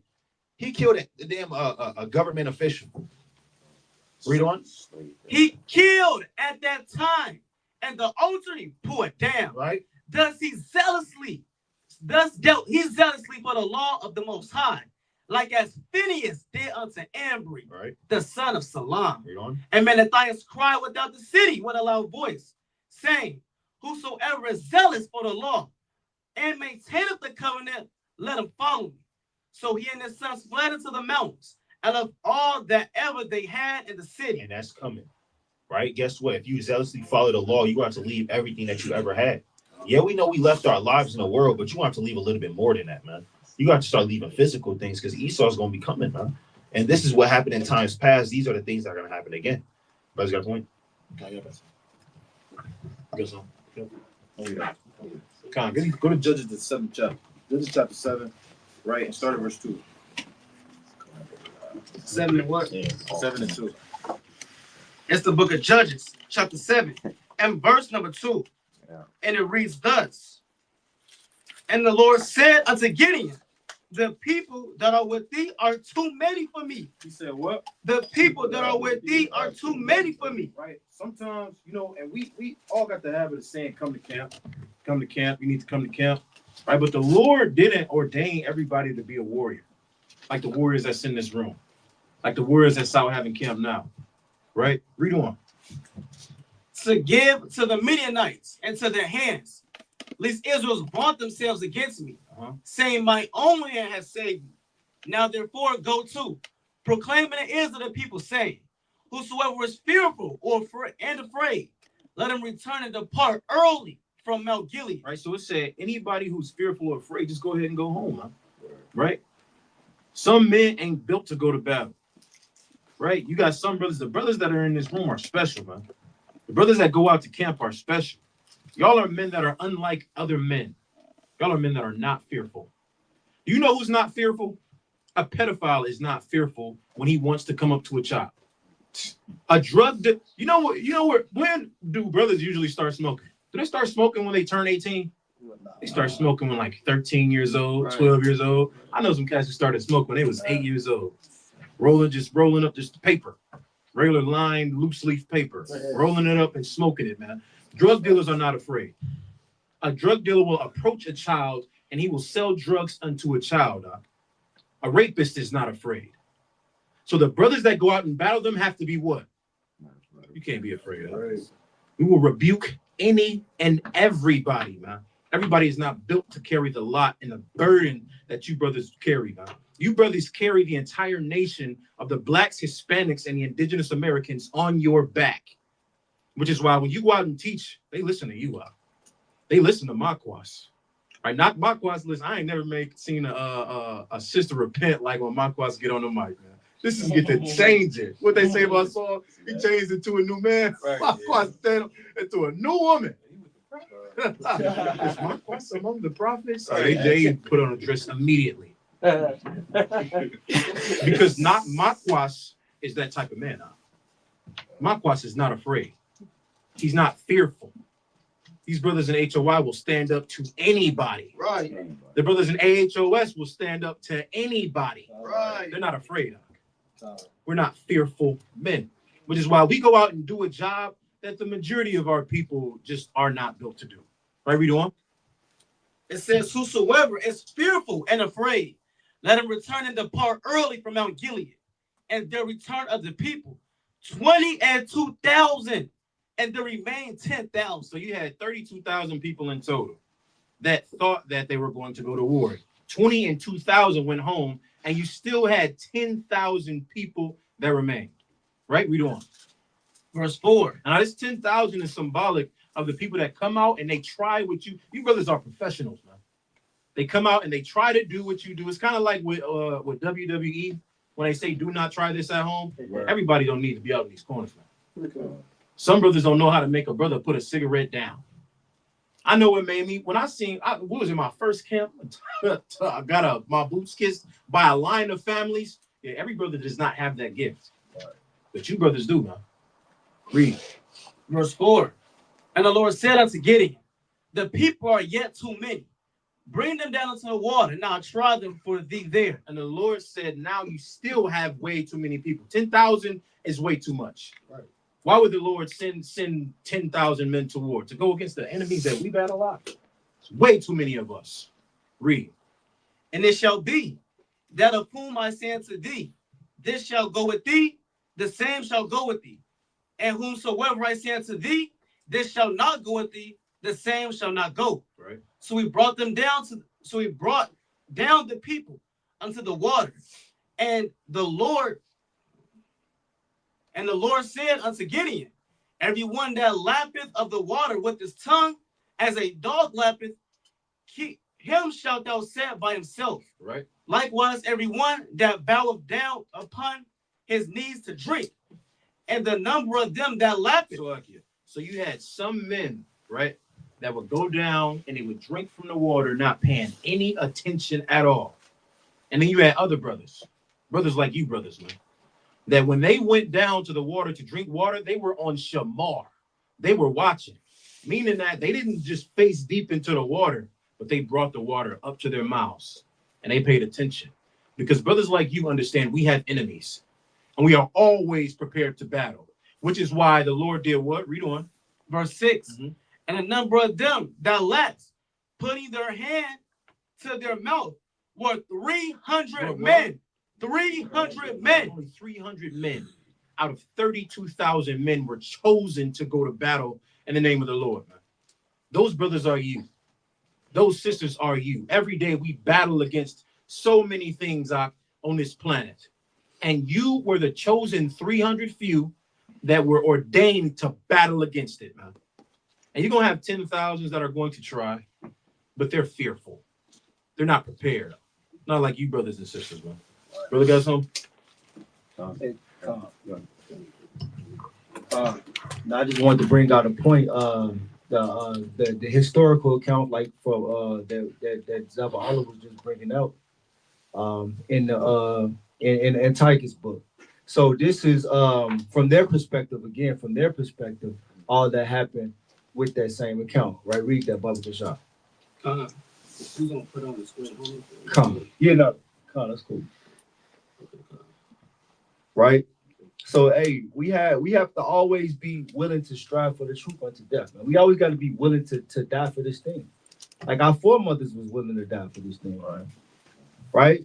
What happened when Susanna, matter of fact, let's get that. Let's get the history of Susanna. All right. Please, verse number 22. It's the book of history of Susanna. Start at verse number 21. Verse number 21. If thou will not, we will bear witness. So like you start at verse 20 so you get the context. Verse 20. Behold, the garden doors are shut, that no man can see us. Then we are in love with thee. Therefore, consent unto us, okay, and lie with us. So these are two wicked men, right? Have gone after their lust, right? For the sister Susanna, man. Right? So they said, hey, lie with us and consent with us. If not, right, we're gonna lie on you, right? Right? Well, how did she respond to that? Verse 21. If thou wilt not, we will bear witness against thee, that a young man was with thee, and therefore thou didst send away thy maids from thee. Right? So they blackmailing her, right? Right? Say, hey, if you don't commit this abomination with us, hey, we gonna lie and say somebody did. Right? Read on. It says, verse 22, then Susanna sighed and said, I am strained on every side. For if I do this thing, it is death unto me. And if I do it not, I cannot escape your hands. Right, so she like, hey man, I'm between a rock and a hard place. Damned if I do, damned if I don't. Right? But how? Keep reading about the show. It is better for me to fall into your hands, and to not do it. What she say? It is better for me to fall into your hands and to not do it. She said, I'll take my chances with you. right? I take my chances and fall into your hands than having a stain on me, right? Read on. Than to sin in the sight of the Lord. Then to do what? Than to sin in the sight of the Lord. Right? She said, hey, man, I'd rather die, man. Right? I'd rather you lie on me, right? And I get stoned to death versus sinning in the sight of the Most High and my soul be destroyed, man. Right? All right, Con. You got it up? All right, Con. Read that Bible shot. It says Antiochus, same book, a novel by Walter K. Prince and John Gillies, Right. page 291. It says Menathias. Oh, you want me to read? Yeah, read that. Read that. Con. It says Menathias, be the first to make your offering. Right. So he wanted Mattathias to be the first to make an offering. Why is that, right? Because Mattathias was a known man in Israel, right? Read on. Jump down to the Con. And he was a priest too. And he was a priest, right? It says, but Menathias, Hercules smiled. If you make the sacrifice, the village will follow your example. Right. So they know that, hey man, if this man make this example, if this man do this thing, the people gonna follow your example, like the celebrities in the world right now. Right? If they know the people look up to you, hey, you do all manner of wickedness, guess what? The people gonna follow, man. Right? But how do he respond to that? Read. I know. Then the king will honor you with many gifts, with gold and with silver. Hercules back into the priests. Right. See, those the gifts that he's trying to give him, right? Because we know that a gift destroys the heart, right? We don't. Right. It reads. Matter of fact, let's get that Ecclesiastes 7:7. Bobby the shot. Right. It's the book of Ecclesiastes, chapter 7, and verse number 7. Surely oppression maketh a wise man mad. And a gift. And a what? And a gift. Right. Destroyeth the heart. Right. Oppression, man, make people go crazy. Make you go crazy, man. Make you want to go out on the highways and hedges and rebuke people. Hey, to people, we look crazy, man. Who are these people, right, yelling in these microphones with these long things hanging from their shirts, man? Right? Why they behaving this way? Right? So they offered Mattathias, hey man, you're gonna give you gifts, right, to go up in the eyes of the people. Kind of similar to how with Eleazar, right? Hey, flip to the next page, Baba Kashab. I think it's 293. 292. Read it. No, 293. I just jumped right to 293. I highlighted a piece in 292, then jumped to the highlighted part of 293. All right, page 292. It says Joseph rushed past him. Menathias grabbed his sleeve. Right, so this is the brother, right, who tried to go past him to sacrifice, right? Because he telling like, man, when our people been destroyed and we getting killed, and man, we know there's only one God. Why you don't just do it, right? Mattathias like, man, hell no, right? I'm not gonna sacrifice nothing to no other God, right? All right, jump on to the other side. Page 293. He broke away. Right. But Mattathias again held his arm. He did what? But Mattathias again held his arm. Like, man, I told you, bro, don't go over there. don't do this thing, man. Right? That's fire. Right, read. You will make a bad example to the young. You will do what? You will make a bad example to the young and weak among us. And we got to remember that, man. Our young are looking up to us, man. Right? If we do righteousness, right? What did it say? The light of the body is the eye, man.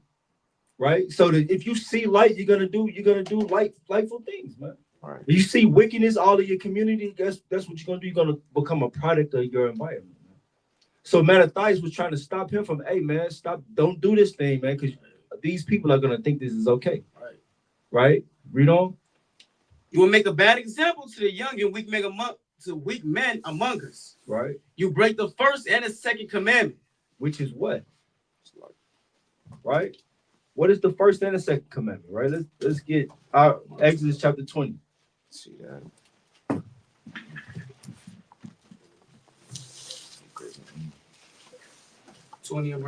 Start at verse number 2.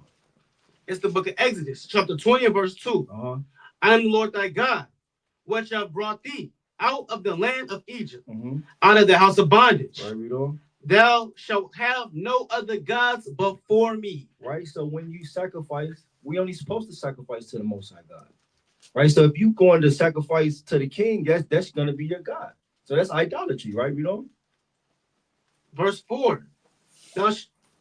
Thou shalt not make unto thee any graven image or any likeness of anything that is in the heaven above, right, or that is in the earth beneath, or that is in the water under the earth. Right. Thou shalt not bow down thyself to them, nor serve them. Thou shalt what? Thou shalt not bow down thyself to them, nor serve them. Right. So we're not supposed to bow down or serve them. Right. So those are the two commandments that he talked about. Right. Jump back over to the book, Baba Kashar. Reading on. I'm gonna read from the top again. He broke away, but Menethias again held his arm. You will make a bad example to the young men and the weak among us. You break the first and second commandments. If you make the sacrifice, you will worship an idol. Menethias caught him at the altar. Joseph, you must not do this. Right. He exclaimed, I command you, I will not listen to you, said Joseph, stooping to prepare the sacrifice. Menethias removed the knife from his hiding place. Now it's about to get real. Right? What'd he do? Pulled up, Menethias removed the knife from his hiding place. Pulled up Joseph by his collar and yoked him up. Salaki, yoked him up. Right? And what'd he do? And plunged the knife into his heart. Right, stuck it right in his heart, man. Right? You want to go into matters of wickedness? All right, cool. You want to go sacrifice to another god? All right, bet. Watch this. Right? Keep going, Baba Kashar. No Jew will make a sacrifice unto Antiochus, cried the priest. Not in Modin, not as long as I am the elder and priest. Not around here. Right? Right? What's the next highlighted part? It's more than that. Come on, keep going. Hercules fell upon him, but Menethias still held the knife in his hand. He slashed wildly at face, arms, stomach, and whatever moved. Everything that moved got it. Face, arm, head, neck, leg, arm, leg, arm, head. Damn. Right? Right? Tell him take that, right? Right? It's some more on that. It says the priest fought in a frenzy, and the huge man who looked at the wrestler fell backwards upon the glowing altar. He did not move because he was dead. Because he was what? Because he was dead. Right, we know. Fighting erupted between Hercules soldiers and the town's people. And now it went up, man. Now it's a brawl, man. It's like it was like Michigan Avenue times 1,000. Right? Read on. There's your sacrifice. There's what? There is your sacrifice. You want a sacrifice? There go your sacrifice right there, man. By Shema Mashiach. It's a little bit more than this last verse. Yeah, Khan. There is your sacrifice, great and mighty Antiochus. Menethias shouted. Quick point. Mattathias that day in that book, it shows he said he was weak the whole time. Even Judas and his rest of himself, like our father has like a, he's happy one day, and he's bad, he's happy, he's mad. But that day he said he felt different. He didn't know what it was. He didn't even know the guy was coming over to Modin to make the altar. What the Lord did for Mattathias that day, he put the spirit of a death angel on him. He was weak, but he felt energized. He felt different. He didn't know what it was. And he had a dagger on him. It's like the Assassin's Creed, because remember, they're Levites, right? Mattathias was a priest. He was the elder priest, but Joseph was a priest as well. That's why Hercules came to him and said, hey, come to make the sacrifice. Because only the priest can make the sacrifices, right? Right. That's why he told him, don't do this. Why you don't do this? Why? Because I helped raise you up when I was with your father. We was in the same school of priests, a priestly duty as Onias. Right. They was learning under Onias. So Onias is gone now. So Mattathias like, bro, I'm the elder priest now, and Joseph, you the priest right after me. You gonna sell out the whole nation? Right. Now check this. The name of his dagger was called what? Vengeance of the Lord. He even had a name for his dagger. Yeah, same as we have a name for, you know, tools here and there. We them peoples, man. Yeah. That's fire. Yeah, that's a mighty book right there. What's the book called, King? NCO. Mighty book. Oh, yeah, all right, check out that book, man. Yeah, Got a lot of that history in there, man. Yeah, that's why history is important, man. All right, go to First Maccabees chapter 3 and verse 1. So now that we see, you know, the sons of Mattathias, they witnessed that firsthand. They witnessed their father, hey, take out a fellow coon, man, for the word of the Lord in the sight of all Israel. So they knew what side they needed to stand on. Imagine if that happened and Mattathias didn't do anything. He just kind of stood by and let sin happen. All right, read what you got, King. It's the book of First Maccabees, chapter 3, and verse number 1. Then his sons, Judas called Maccabeus, rose up in his stead, and all his brethren helped him. And so did all they that held with his father. Right. And they fought with cheerfulness the battle of Israel. So he got his people great honor, and put on a breastplate as a giant, and girded his warlike harness about him, and made battles, protecting the host with his sword. Judas rose up in his father's stead, Simon being the counselor. Read on. Verse 4. And his axe, he was like a lion, and like a lion's whelp, roaring for his prey. For he pursued the wicked, and sought them out, and burnt up those that vexed his people. Right. Verse 6. Wherefore the wicked shrunk for fear of him, and all the workers of iniquity were troubled, because salvation prospered in his hand. Read on. He grieved also many kings, and made Jacob glad with his axe, and his memorial is blessed forever. Right. It's a testimony because we're still talking about Judas and his brethren to this very day. Read on. Huh? Okay. Read on. Verse 9. It says, so that he was renowned. Verse 8. Oh, it's like verse 8. Moreover, he went through the cities of Judah, destroying the ungodly of them, turning away wrath from Israel, so that he was renowned unto the utmost parts of the earth, and he received unto him such as were ready to perish. So this is the beginning of the stead of Judas and his brethren, making their name known amongst the heathen, amongst the different nations, making Jacob glad with their acts. Jump down to verse number 16. Verse 16. And when he came near to the going up of Beth Horon, Right. Judas went forth to meet him with a small company. When you go into the history at the beginning of his stead, Judas only had about 500 to 1,000 soldiers with him. By the time Judas died, Judas had about 10 to 15,000 men with him. Read on. Verse 17.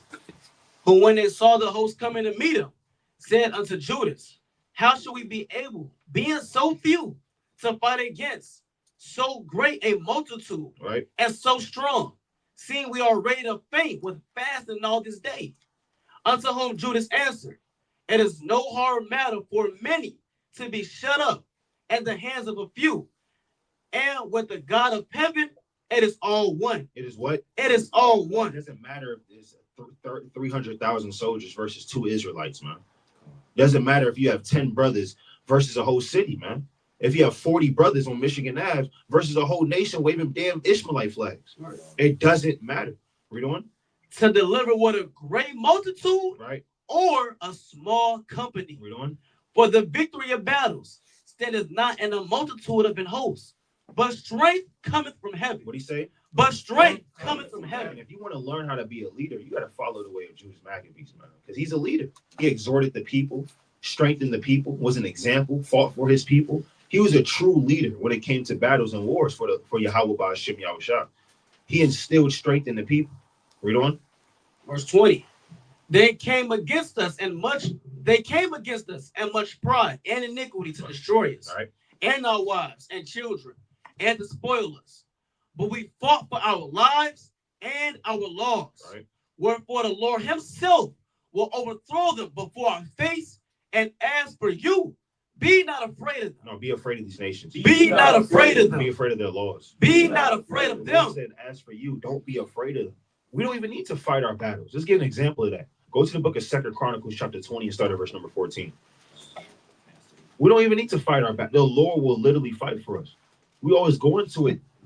The Hasmonean dynasty for over 100 years had one game plan.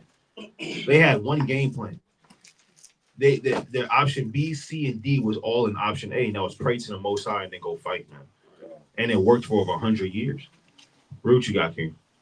It's the book of 2 Chronicles, chapter 20 and verse 14. All right. Then upon Jezaiel, the son of Zechariah, the son of Benaniah, the son of Jeliel, the son of Mananiah, a Levite of the sons of Asaph, came the Spirit of the Lord in the midst of the congregation. And he said, hearken, yea, all Judah, and the inhabitants of Jerusalem, and thou, King Jehoshaphat, thus saith the Lord unto you, Right. Be not afraid nor dismayed by reason of this great multitude. See, same account. Hundreds of years before that. Don't be afraid of this multitude of all these heathen that come together in pride and much iniquity. Read on. For the battle is not What's yours. the Lord say? For the battle is not yours. They're not fighting against you. They're fighting against me. You're just a physical representation of me. They're not fighting. When they come out there on the highways and byways and they start scoffing and calling us names, they're not calling us names. They're calling the Most High names, man. They're scoffing the Lord. It's the same thing if we went to war. Read on. For the battle is not yours, but Yahweh's. Right. Tomorrow, go ye down against them. Right. The Lord said, tomorrow, go down. Read on. Behold, they come up by the cliff Zid, and ye shall find them at the end of the brook, Right. before the wilderness of Jeriel. Right. Ye shall not need to fight in this battle. What the Lord say? Ye shall not need to fight in this battle. Read on. Set yourselves, stand ye still, and see the salvation of Yahweh with you. See that? O Judah and Jerusalem, fear not, nor be dismayed. Tomorrow, go out against them, for the Lord will be with you. Imagine going to a battlefield and just sitting down, crisscross applesauce, and seeing your enemies get destroyed, man, before your face, man. And you over here seeing the salvation of the Lord. You said, well, that was beautiful. You go back home. That's war, man. That's how we fought wars. We didn't even fight wars, man. The Lord fought our wars. It was the same thing with Judas and his brethren, man. The Lord fought their battles. Go back to that in First Maccabees chapter 3. Start at verse 23. First Maccabees chapter 3 and verse number 23. Now as soon as he had left off speaking, he leaped suddenly upon them. Right. And so Saran and his host was overthrown before him, and they pursued them from the going down of Beth-horon unto the plain, where were slain about 800 men of them, and the residue fled into the land of the Philistines. Then began the fear of Judas and his brethren, and the exceeding great dread to fall upon the nations round about them. And that fame started to happen. So that the Hasmonean dynasty is now being established. The Hasmonean dynasty is now being established, starting with Mattathias, then Judas, then eventually going through Jonathan, then Simon, right? Then John Hyrcanus the first. So we're seeing these things happen throughout history, right? Jump down all the way to verse 57. First Maccabees chapter 3. Verse 26. I read verse 26, Bob, for sure. First Maccabees chapter 3 and verse number 26. And it reads, and as much as his fame came unto the king, and all nations talked of the battles of Judas. Now when the king Antiochus, Yeah, that's it. It says all nations talked about the battle of Judas.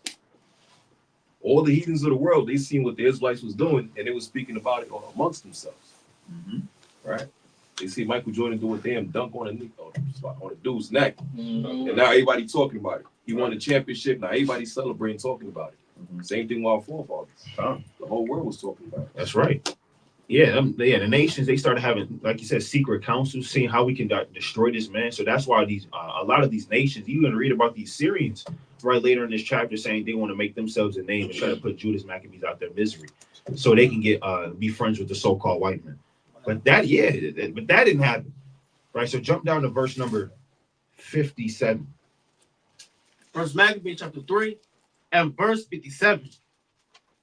So the camp removed and pitched from the south side of Emmaus, and Judas said, arm yourselves and be valiant men, and see that ye be in readiness against the morning. that ye may fight with these nations. That you may what? That ye may fight with these nations. So we see earlier in the chapter that they started to hear the fame round about. All of a sudden, later on, now they want to fight with them. Right? It was like, no, we can't have this happen, man. These Israelites, no, this is not happening. So they started to fight with these nations round about. Read on. That are assembled together, right, against us to destroy us of our sanctuary. Read on. For it is better for us to die in battle than to behold the calamities of our people, right, and our sanctuary.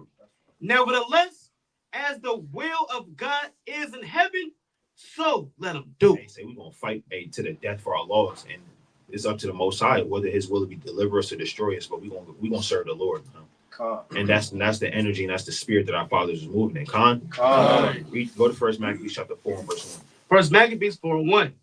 Then took Georgius 5,000 footmen and 1,000 of the best horsemen, and removed out of the camp by night, to the end that he might rush in upon the camp of the Jews and smite them suddenly, and the men of the fortress his guides. Right, so he couldn't even play fair. He tried to come at night when everybody was sleeping, so he could rush upon the Jews when everybody was asleep. Read on. It's just like the so-called white man. Right. Read on. But Judas knows that he has wisdom. He has prudence. Read on. Verse 3. Now when Judas heard thereof, he himself removed, and the valiant men with him, that he might smite the king's army which was at Emus. Right. While as yet the forces were dispersed from the camp. And the mean season came Georgius by night into the camp of Judas. And when he found no man there, he sought them in the mountains. For said he, these fellows flee from us. Right. But as soon as it was day, Judas showed himself in the plain with 3,000 men. So it's 3,000 versus 5,000 men. Read on. Who, nevertheless, had neither armor. They had what? Had neither armor. They had breastplates on. Had neither armor. Gold shields. Had neither armor. Read on. Nor swords. Nor what? Nor swords Read on. to their minds. Right. And they saw the camp of the heathen, that it was strong and well harnessed. Right. And compassed round about with horses.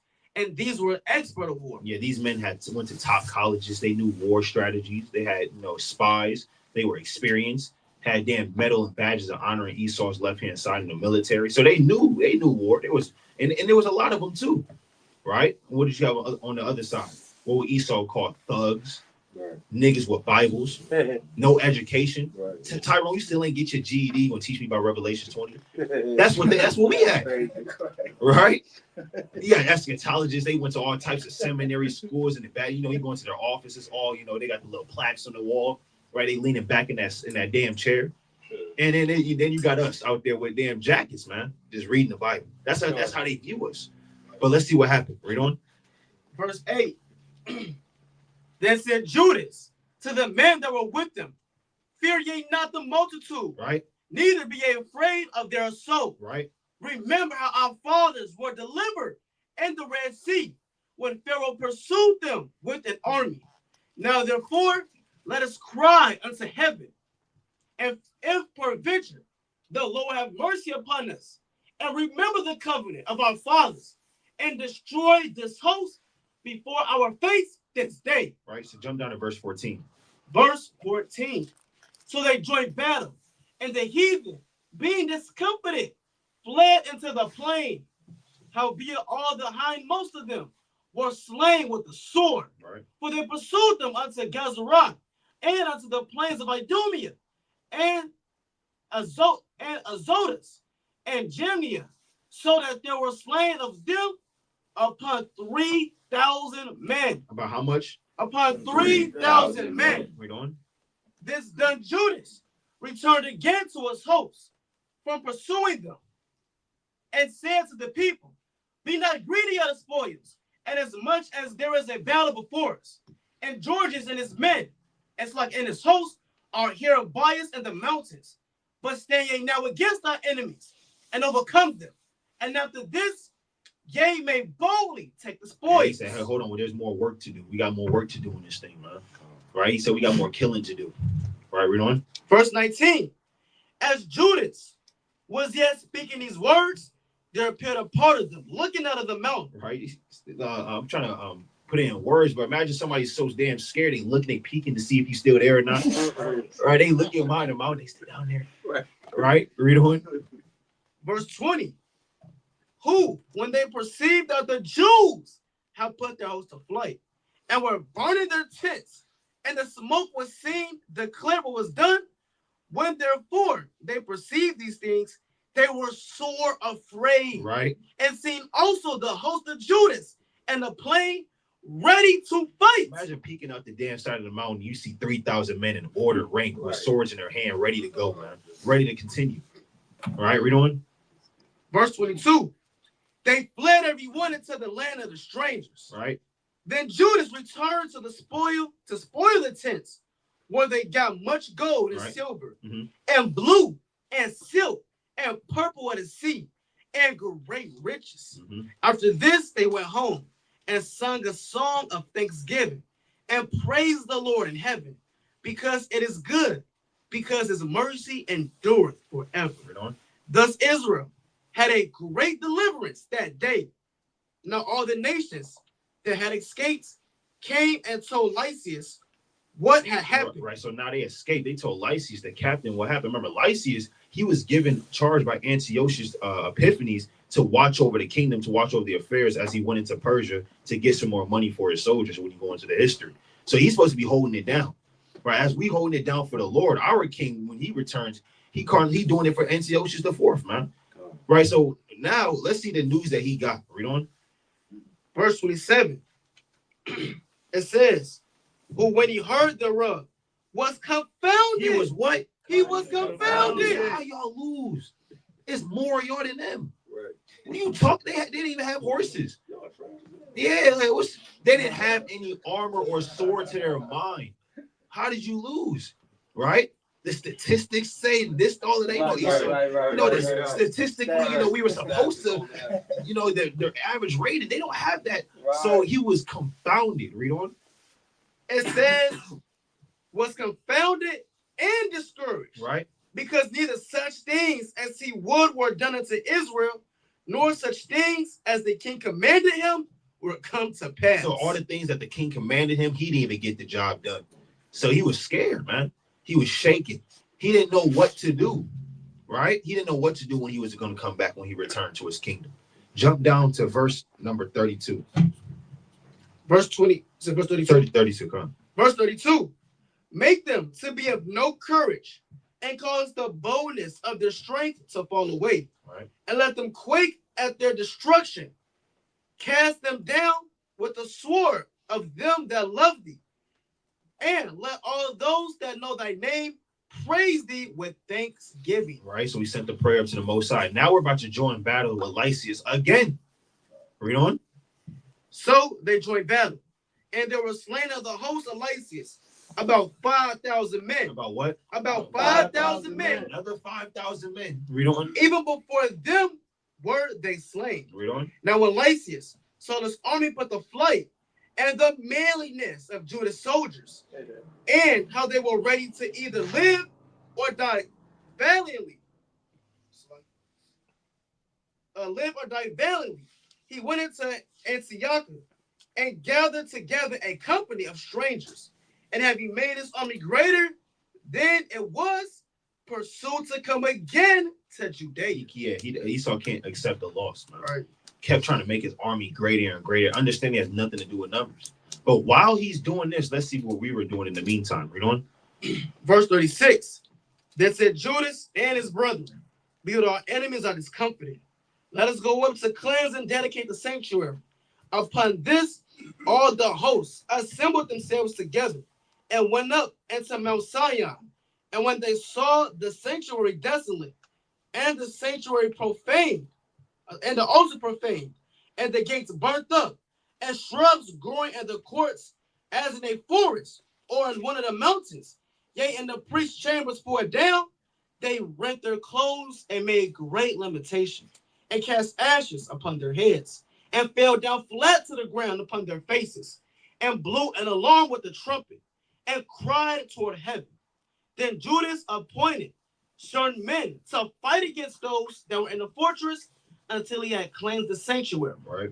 So he chose priests of blameless conversation, such as have pleasure in the law, who cleanse the sanctuary and bury all the defiled stones and send an unclean place. Right, so cleansing up the sanctuary while Lysias is trying to find more men, more strangers to try to destroy us in Judea. We over here cleaning the sanctuary through the Spirit. Read on. And when, as they consulted what to do with the altar of burnt offerings, which was profane, they thought it best to pull it down, lest it should be a reproach to them, because the heathen had defiled it. Wherefore they pulled it down and laid up the stones and the mountain of the temple in a convenient place, until there should come a prophet to show them what should be done with them.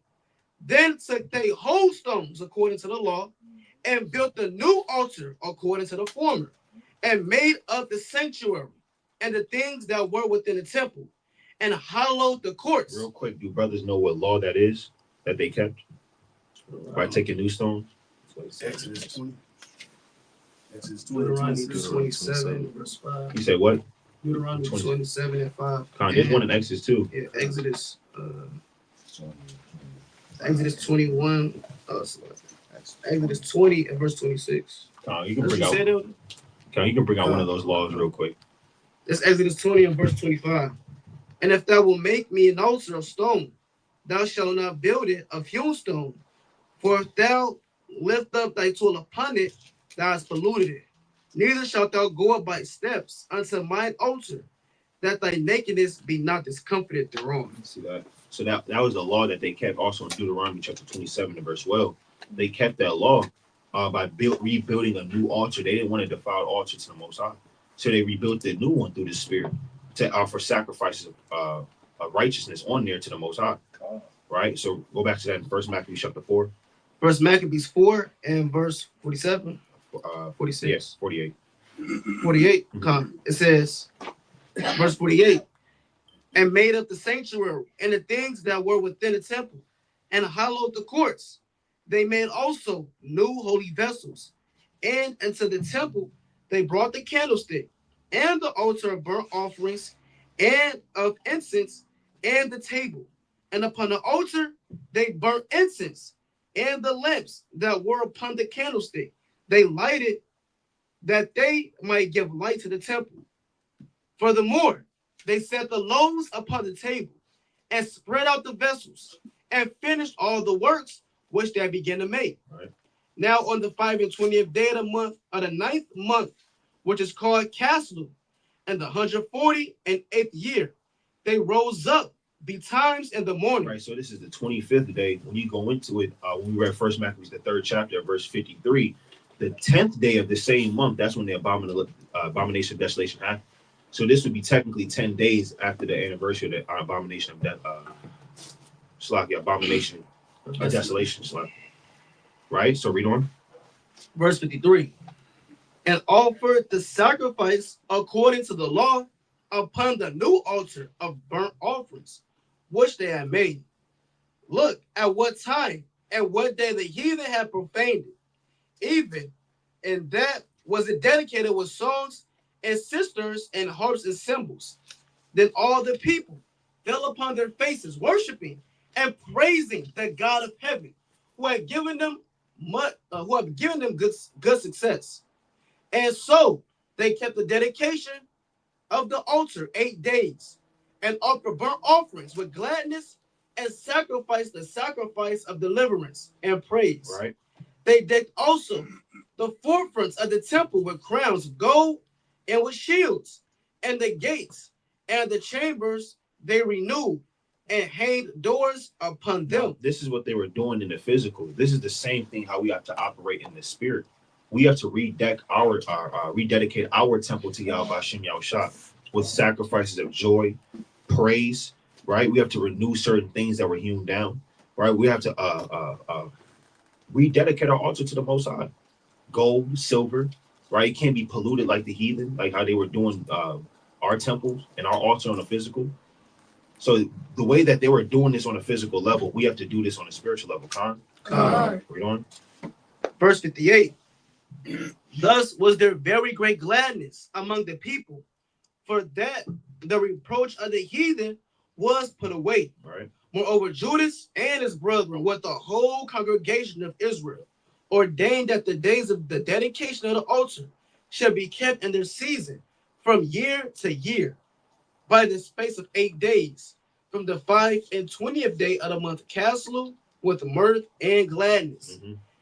At that time also, they built it upon Mount Zion with high walls and strong towers round about, lest the Gentiles should come and tread it down, as they had done before.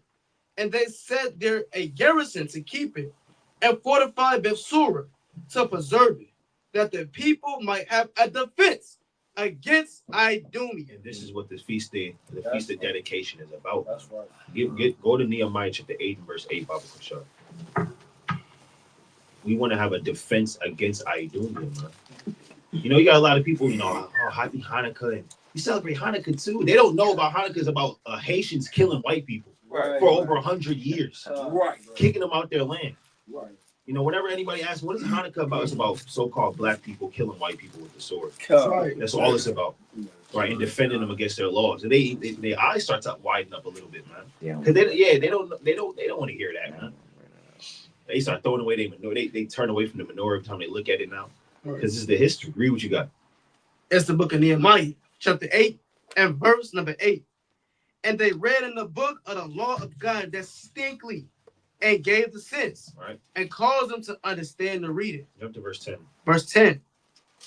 Then he said unto them, go your way, eat the fat, and drink the sweet, Right. and send portions unto them, for whom nothing is prepared. Right. For this day is holy unto our God. What is this day? For this day is holy unto our God. Read on. Neither be ye sorry, No, think about bills. neither be ye sorry. Read on.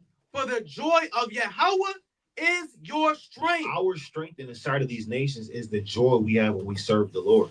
So when we turn up, when we go to camp, when we teach, break down things, man, we commemorate with our brothers and our sisters with a smile on our face.